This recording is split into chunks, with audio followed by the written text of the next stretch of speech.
वाहिगुरू जी का खालसा वाहिगुरू जी की वाहिगुरू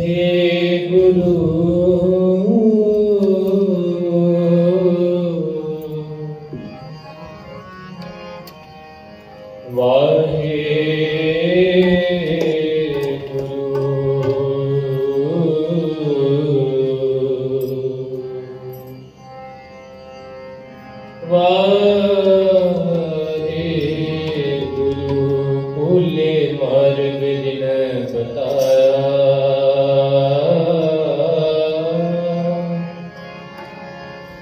भूले मार्ग जिन बताया ऐसा गुर बड़ भागी पाया बड़ भागी पाया तन गुरु हरगोबिंद साहिब जीओ तन गुरु हरगोबिंद साहिब जीओ पंज प्याले पंज पीर छठम पीर बैठा गुरपारी अर्जन काया पलट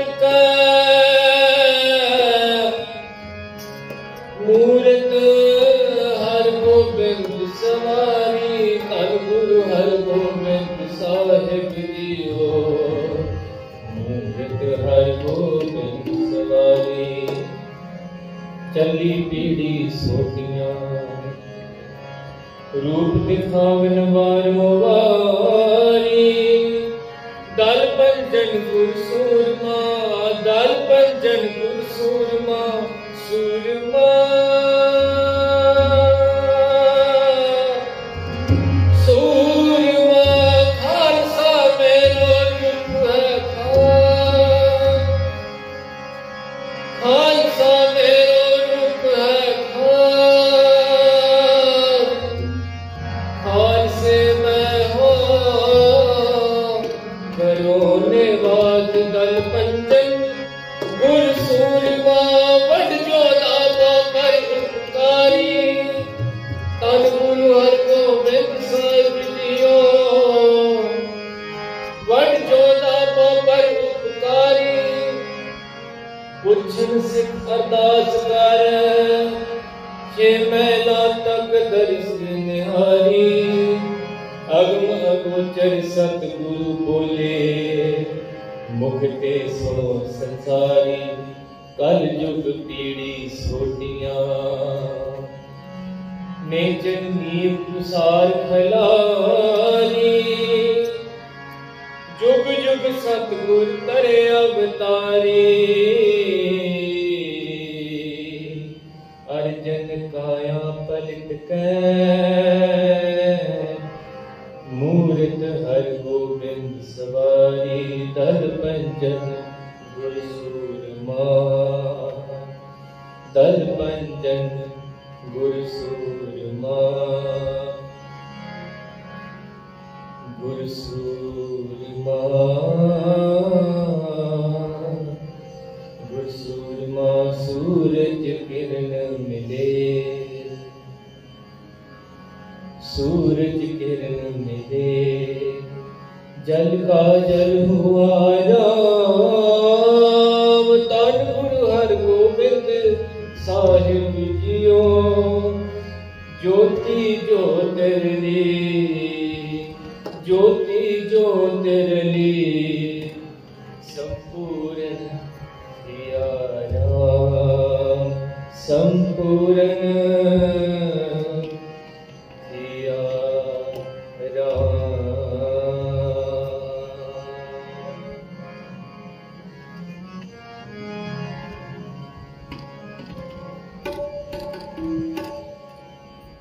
नासरो मंसूर गुरु गोबिंद सिंह नासरो मंसूर गुरु गोबिंद सिंह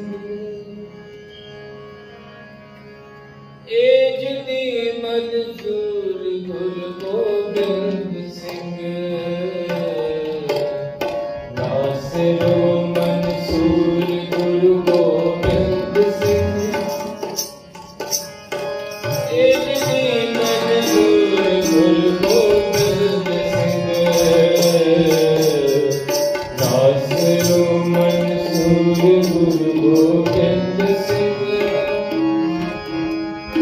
एक जी मंसूर गुरु गोबिंद सिंह गुरु गोबिंद सिंह गुरु गोबिंद सिंह गुरु गोबिंद सिंह गुरु गोबिंद सिंह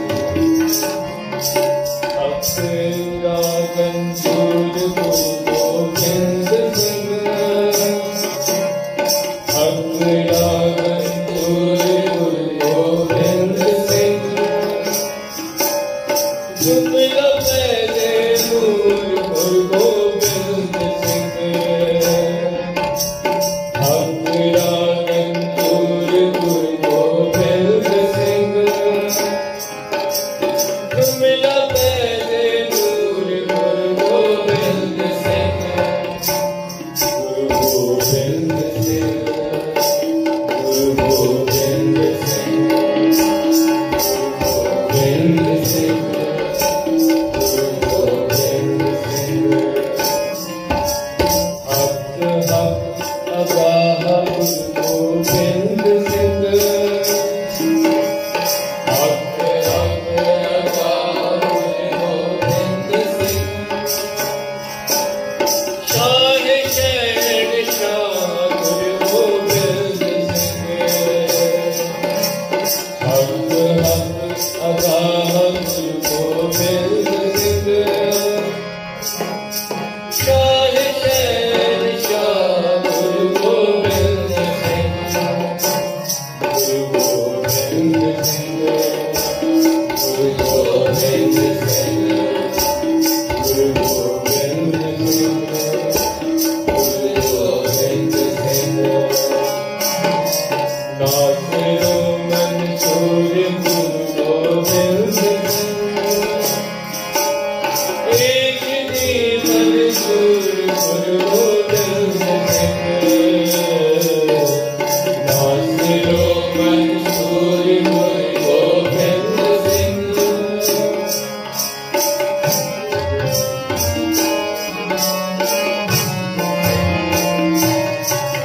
गोबिंद सिंह गुरु गोबिंद सिंह गुरु गोबिंद सिंह गुरु गोबिंद सिंह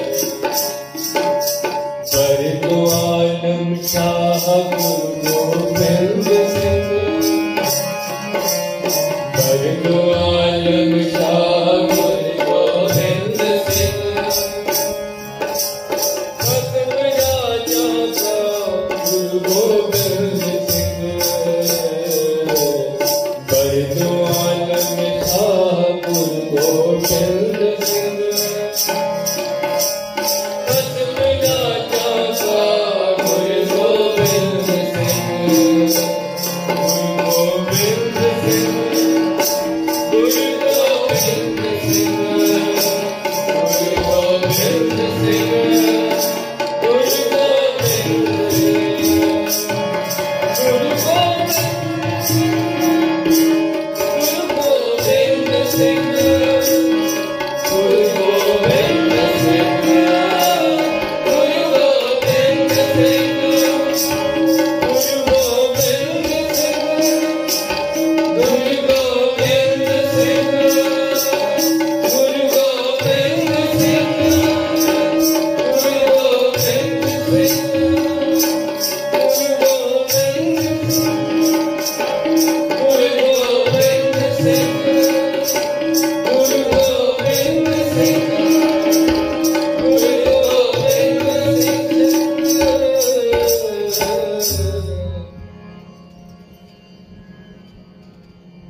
वैसाख सुहावा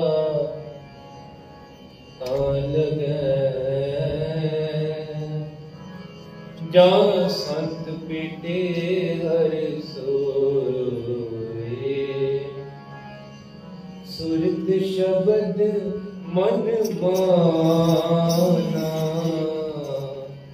सुरत शब्द मन माना नानक वैसाखी प्रभु पावै नानक वैसाखी प्रभु पावै सुरत शब्द मन माना सुरत शब्द मन माना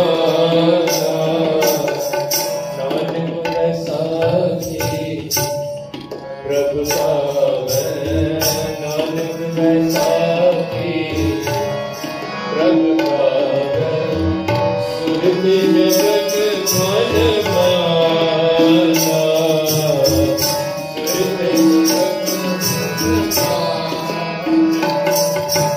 दूर न जाना अंतर माना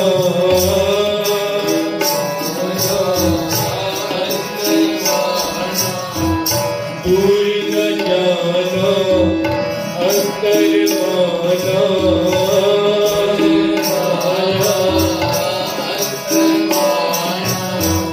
हर का महल पछाड़ा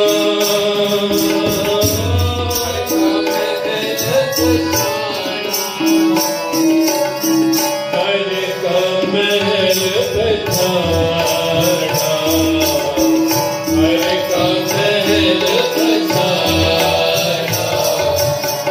नानक वैसाखी प्रभु पावै नानक वैसाखी प्रभु पावै सुरत शब्द मन माना सुरत शब्द मन सुरत शब्द मन माना सुरत शब्द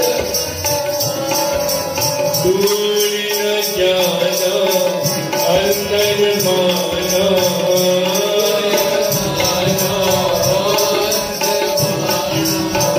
दूर न जाना अंतर माना दूर न जाना ऐसा मेरा नाम ऐसा मेरा रहे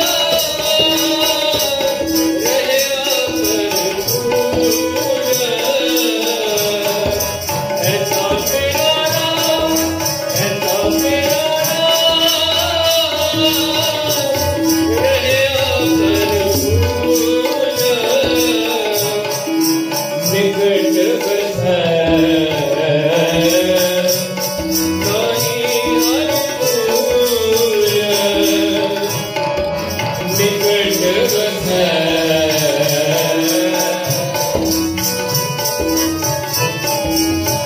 दूर न जाना अंतर माना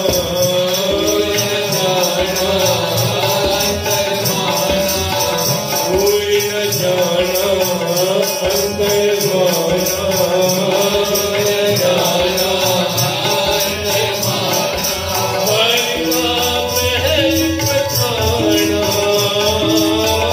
हर का महल पछाड़ा निकट बसै नहीं हर दूर निकट बसै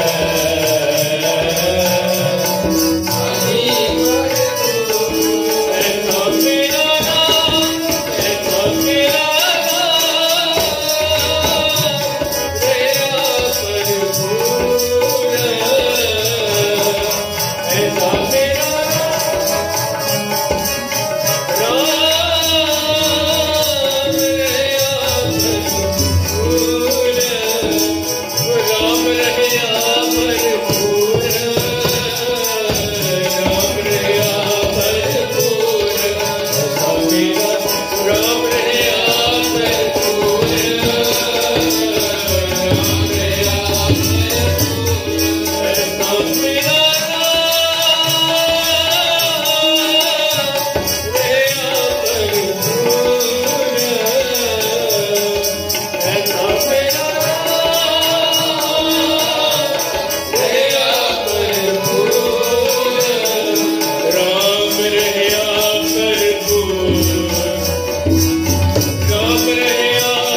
Vai,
जो तू करे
सिमरन मातर सिमरन ताहे बारंबार सिमरन ताहे बारंबार ताहे बारंबार तुझे सतगुरु कोट बेटा आगे सतगुरु कोट बेटा आगे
सतगुर दया निध महिमा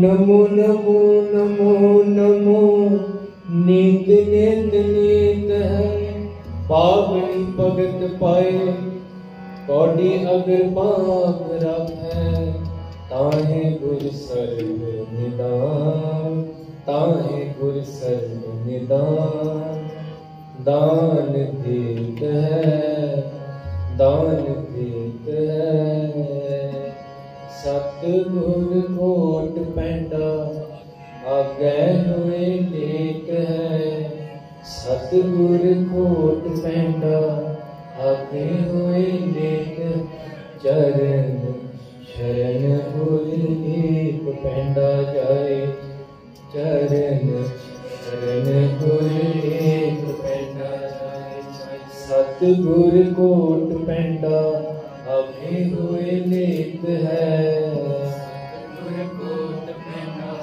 आगे हुए लेत है सतगुर कोट पैंडा आगे हुए लेत है आगे हुए लेत है उस्तत मन में कर निरंकार कर मन मेरे सत में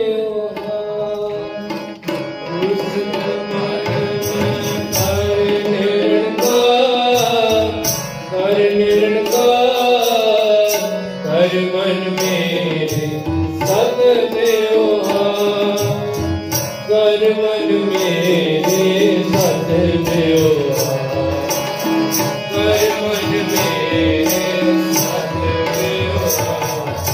चरण चलो चरण चलो चरण चलो चरण चलो चलो मार्ग गोविंद चरण चलो चरण चलो चलो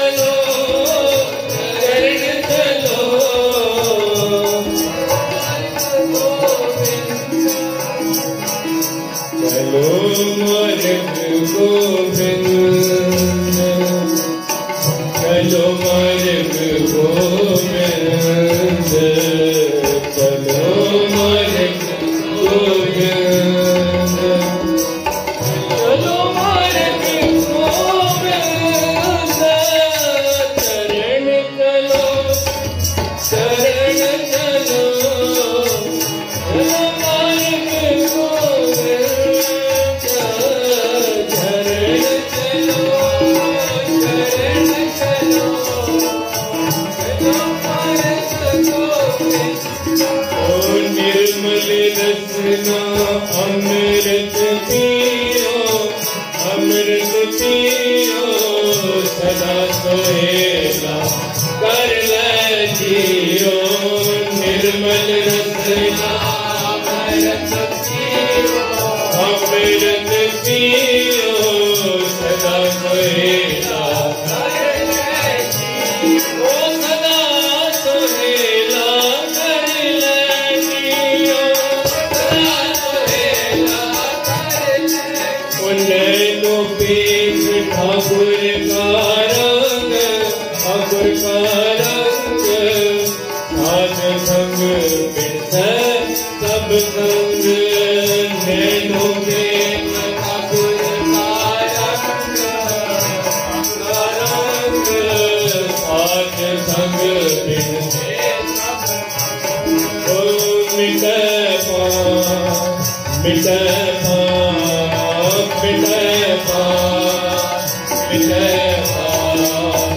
मिटे पाप जपिए हर मिटे पाप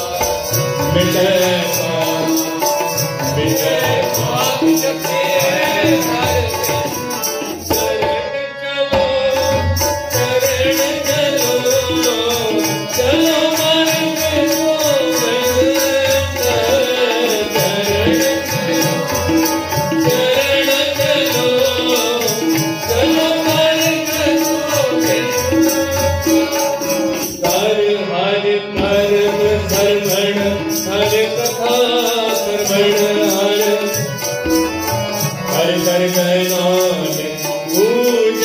कर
चलो मार्ग गोविंद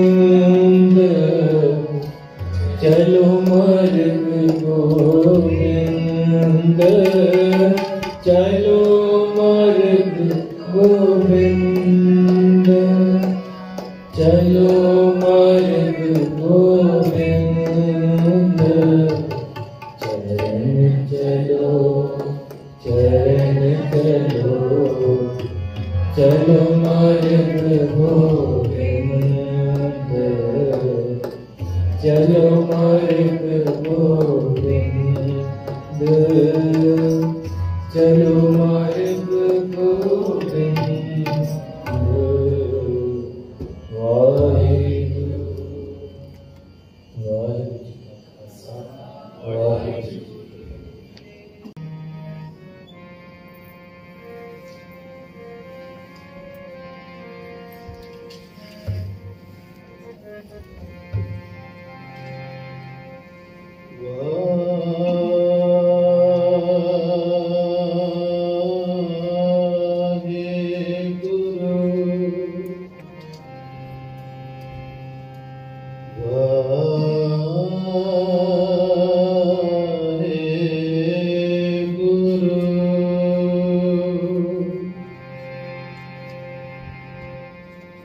अमृत पीवो सदाचर जीवो, हर सिमरत आनंद आनंदा।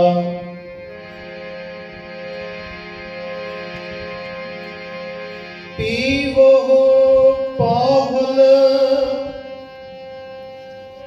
खंडे धार,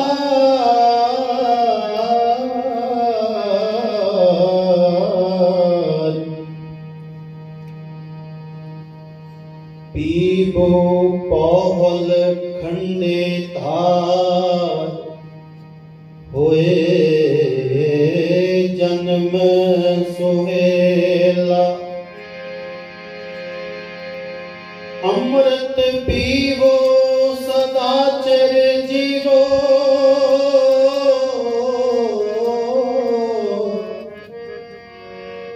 हर सिमरत आनंद अनंता।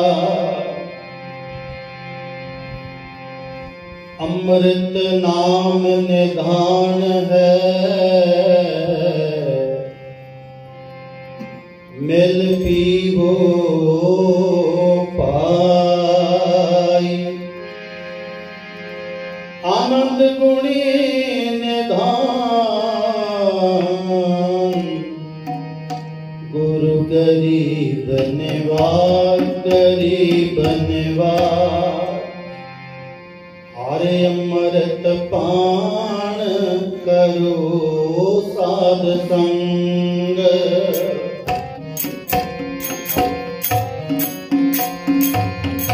हरे अमृत पान करो साध संग, हरे अमृत पान करो साध संग। मन तृप्ता से, मन तृप्ता से, कीर्तन प्रभ रंग। और अमृत पान करो साध संग, और अमृत पान करो साध संग। मन तृप्ता से, मन तृप्ता से, कीर्तन प्रभ रंग। और अमृत पान करो साध संग, और अमृत पान करो साध संग।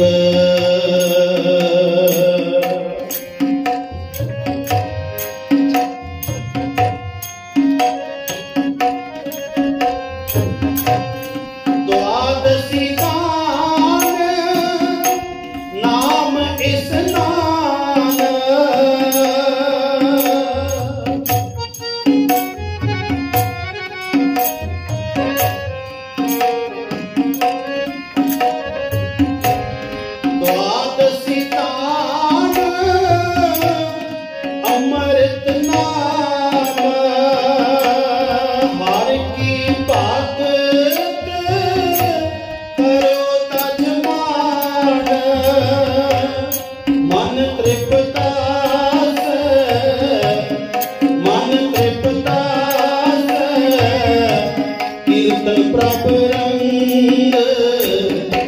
और अमृत पान करो साध संग और अमृत पान करो साध संग।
सतगुरां दी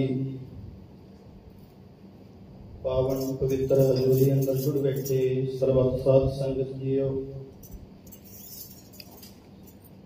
जो कल दे दिन तो सतगुरां दी बख्शिश द्वारा प्रगटियो खालसा परमात्मा की मौज, खालसे का प्रगट दिहाड़ा। कल भी आप विचार की भी खालसे का जन्मदिन नहीं है, खालसा प्रगट किया गया। भाई गुरदास जी ने 12 में 2 बार लिखिया प्रगट शब्द, पहली बार तो गुरु नानक पातशाह ने कहा भी सतगुरु नानक प्रगटिया, दूसरी बार आया है प्रगटियो खालसा। प्रगट वो चीज होंदी है जिहड़ी पहला होवे, किसी ने उन्हें प्रगट कर दिता। इस तरह भाव खालसा पहला सी, गुरु नानक पातशाह तो दी तैयारी आरंभ हो गई सी, आपां कल दे दीवान विच सारा सुनिया, पर इहनूं प्रगट गुरु दशमेश पिता जी ने कीता। ਤੇ ਖਾਲਸੇ ਨੂੰ ਸਾਧ ਸੰਗਤ ਜੀ ਇਹਦੇ ਵਿਸ਼ੇ ਤੇ ਬਹੁਤ ਜ਼ਿਆਦਾ ਹੈ ਇਸ ਦਿਨਾਂ ਦੇ ਉੱਪਰ। ਧੰਨ ਗੁਰੂ ਕਲਗੀਧਰ ਪਾਤਸ਼ਾਹ ਮਹਾਰਾਜ ਜਿਨ੍ਹਾਂ ਨੇ ਖਾਲਸਾ ਨੂੰ ਸਜਾ ਕੇ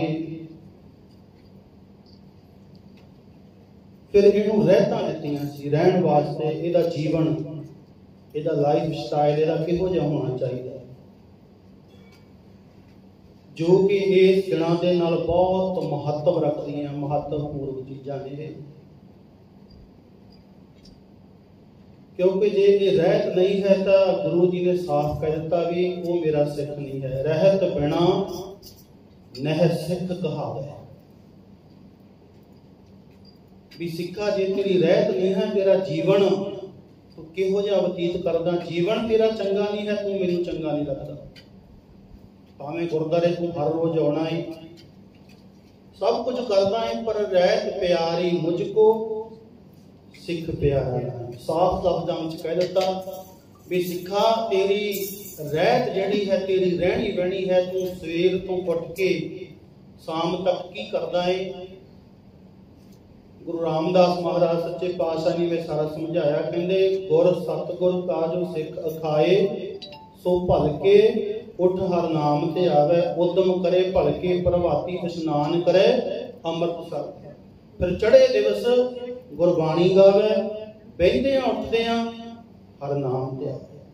ਇਹ ਸਾਰੀ ਡੈਫੀਨੇਸ਼ਨ, ਸਾਰਾ ਤੇਰਾ ਲਾਈਫ ਕੀ ਹੈ, ਗੁਰੂ ਗ੍ਰੰਥ ਸਾਹਿਬ ਜੀ ਨੇ ਵੀ ਲਿਖ ਦਿੱਤਾ ਹੈ, ਦੱਸ ਦਿੱਤਾ ਹੈ ਵੀ ਤੇਰਾ ਸਟਾਈਲ, ਤੇਰਾ ਜਿਉਣ ਦਾ ਢੰਗ ਕਿਹੋ ਜਿਹਾ ਹੈ। ਔਰ ਇਹੋ ਦਸਵੇਂ ਪਾਤਸ਼ਾਹ ਮਹਾਰਾਜ ਨੇ ਕਹਿੰਦਾ ਵੀ ਸਿੱਖਾ ਤੂੰ ਉੱਪਰੋਂ ਵੇਖਣ ਨੂੰ ਕਿੰਨਾ ਵੀ ਚੰਗਾ ਸੋਹਣਾ ਬਣ ਜਾਵੇਂ, ਪਰ ਮੈਨੂੰ ਚੰਗਾ ਤਾਂ ਲੱਗਦਾ ਜੇ ਤੂੰ ਮੇਰੀ ਦੱਸੀ ਹੋਈ ਰਹਿਤ ਦੇ ਵਿੱਚ ਚੱਲ ਰਿਹਾ, ਜੇ ਤੂੰ ਮੇਰੇ ਦੱਸੇ ਹੋਏ ਰਾਹ ਦੇ ਉੱਪਰ ਚੱਲ ਰਿਹਾ। ਇਸੇ ਕਰਕੇ ਨੂੰ ਕਿਹਾ, ਨਾਮ ਰੱਖਿਆ ਖਾਲਸਾ ਪੰਥ। ਪੰਥ ਹੈ ਰਾਹ, ਮਾਰਗ, ਰਸਤਾ। ਖਾਲਸਾ ਕੀ ਹੈ? ਖਾਲਸੇ ਦੇ ਦੋ ਅਰਥ ਵਿਦਵਾਨਾਂ ਨੇ ਕੀਤੇ। ਇੱਕ ਤੇ ਖਾਲਸ ਹੈ ਪਿਓਰ ਚੀਜ਼, ਇੱਕ ਹੁੰਦੀ ਹੈ ਮਿਲਾਵਟ ਵਾਲੀ, ਤੇ ਇੱਕ ਹੁੰਦੀ ਹੈ ਖਾਲਸਾ ਨੂੰ ਕਹਿੰਦੇ ਆ ਪਿਓਰ। ਇੱਕ ਅਰਥ ਕੀਤਾ ਵੀ ਇਹ ਖਾਲਸਾ ਉਹ ਆ ਜਿਹੜਾ ਪਿਓਰ ਹੈ, ਭਾਵੇਂ ਦੇ ਵਿੱਚ ਕੋਈ ਮਿਲਾਵਟ ਨਹੀਂ ਹੈ। ਔਰ ਇੱਕ ਖਾਲਸਾ ਕਹਿੰਦੇ ਸੀ ਉਸ ਸਮੇਂ ਜ਼ਮੀਨਾਂ ਹੁੰਦੀਆਂ ਸੀ, ਇੱਕ ਹੁੰਦੀਆਂ ਸੀ ਆਮ ਕਿਸੇ ਜ਼ਿਮੀਂਦਾਰ ਦੀ ਮਾਲਕੀ ਹੁੰਦੀ ਹੈ, ਔਰ ਇੱਕ ਹੁੰਦੀ ਸੀ ਉਹਦਾ ਸਿੱਧਾ ਸੰਬੰਧ ਹੁੰਦਾ ਸੀ ਰਾਜੇ ਨਾਲ। ਉਹ ਕਹਿੰਦੇ ਸੀ ਵੀ ਖਾਲਸਾ ਜ਼ਮੀਨ ਇਹ। ਇਸੇ ਤਰ੍ਹਾਂ ਵੀ ਖਾਲਸਾ ਉਹ ਆ ਜਿਹਦਾ ਸੰਬੰਧ ਸਿੱਧਾ ਗੁਰੂ ਦੇ ਨਾਲ ਆ, ਵਿਚਾਲੇ ਦੇ ਵਿਚੋਲਾ ਕੋਈ ਨਹੀਂ ਹੈ। ਉਹ ਤੇ ਮਹਾਰਾਜ ਨੇ ਕੱਢੇ ਆ ਸਾਰੇ ਵਿੱਚੋਂ ਵੀ ਖਾਲਸੇ ਦੇ ਵਿੱਚ ਵਿਚੋਲਾ ਨਹੀਂ ਕੋਈ ਹੋਵੇਗਾ, ਖਾਲਸੇ ਦਾ ਸੰਪਰਕ ਸਿੱਧਾ ਗੁਰੂ ਦੇ ਨਾਲ ਹੈ। ਇਸੇ ਕਰਕੇ ਮਹਾਰਾਜ ਕਹਿੰਦੇ ਨੇ ਵੀ ਸਿੱਖਾ ਤੇਰੀ ਜਿਹੜੀ ਰਹਿਣੀ ਬਹਿਣੀ ਹੈ ਉਹ ਮੈਨੂੰ ਚੰਗੀ ਲੱਗਦੀ ਹੈ, ਹੋਰ ਤੇਰੇ ਜਿਹੜਾ ਹੋਰ ਤਰ੍ਹਾਂ ਦੇ ਤੂੰ ਕਰਦਾ ਨਾ, ਪਹਿਰਾਵੇ ਕਰਦਾ ਹੈ, ਹੋਰ ਰੰਗ ਢੰਗ ਕਰਦਾ ਹੈ, ਉਹ ਨਹੀਂ ਚੰਗੇ ਲੱਗਦੇ। ਇਸ ਕਰਕੇ ਰਹਿਤ ਚੰਗੀ ਲੱਗਦੀ ਹੈ। ਮੈਨੂੰ ਰਹਿਤ ਪਿਆਰੀ ਲੱਗਦੀ, ਸਿੱਖ ਨੀ ਪਿਆਰਾ ਲੱਗਦਾ। ਮੈਨੂੰ ਰਹਿਤ ਪਿਆਰੀ ਲੱਗਦੀ, ਸਿੱਖ ਨਾ ਪਿਆਰਾ ਲੱਗਦਾ। ਮੈਨੂੰ ਰਹਿਤ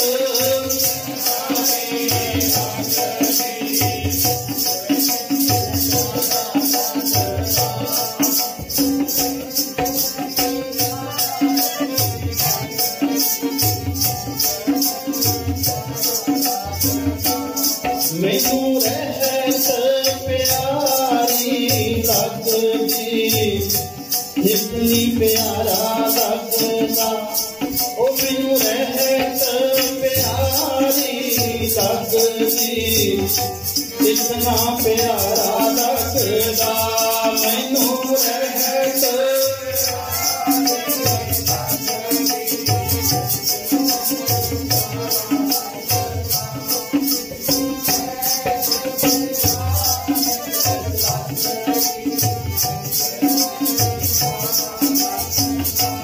ਪਿਆਰੇ ਜੀ, ਸਿੱਖ ਨੀ ਪਿਆਰਾ ਲੱਗਦਾ। ਪਿਆਰੇ ਜੀ, ਸਿੱਖ ਨਾ ਪਿਆਰਾ ਲੱਗਦਾ।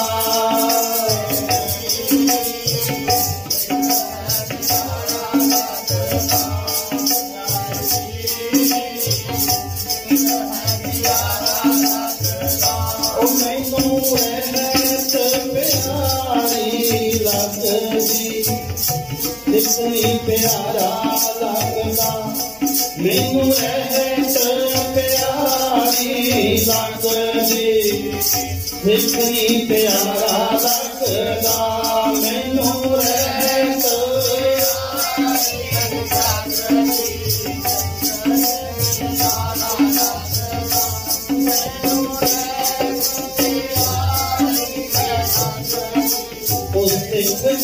प्यारा लगदा। महाराज कहते रहत प्यारी मुझको सिख प्यारा नहीं सिखा तेरी रहनी बहनी तेरी रहत मैनू प्यारी है। जो रहत की गल आई है भाई नंद लाल जी का रहतनामा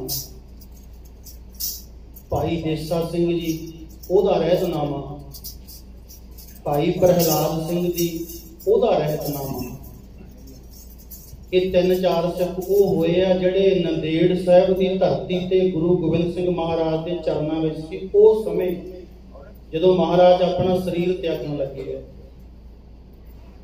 उदों जदों साध संगत जी गुरु के चरणों के नाल ला के महाराज ने उपदेश करता ही ना भी सब सिखण को हुक्म है गुरु मानियो ग्रंथ ये गल कह दी। उदों फिर सिखा ने भाई नंद लाल जी वर्गे प्यार करने वाले गुरसिख सी महाराज पुछदे सतगुरु जी हुण तुसीं जिवें हुण आपां बैठे आ इह रूप विच तां दुबारा नहीं मिलना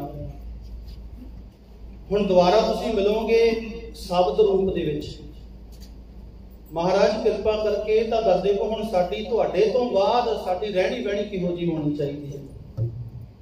रहतां ते बहुत ने 52 वचन भी सतगुरु जी दे उदों आम आपां नूं मिल जांदे आ जड़े होए ਉਹਦੇ ਵਿੱਚ ਉਹ भी है पर जिन्ना क समा है ਉਹਦੇ ਵਿੱਚ उन्नी की गल आपां कर सकते हैं।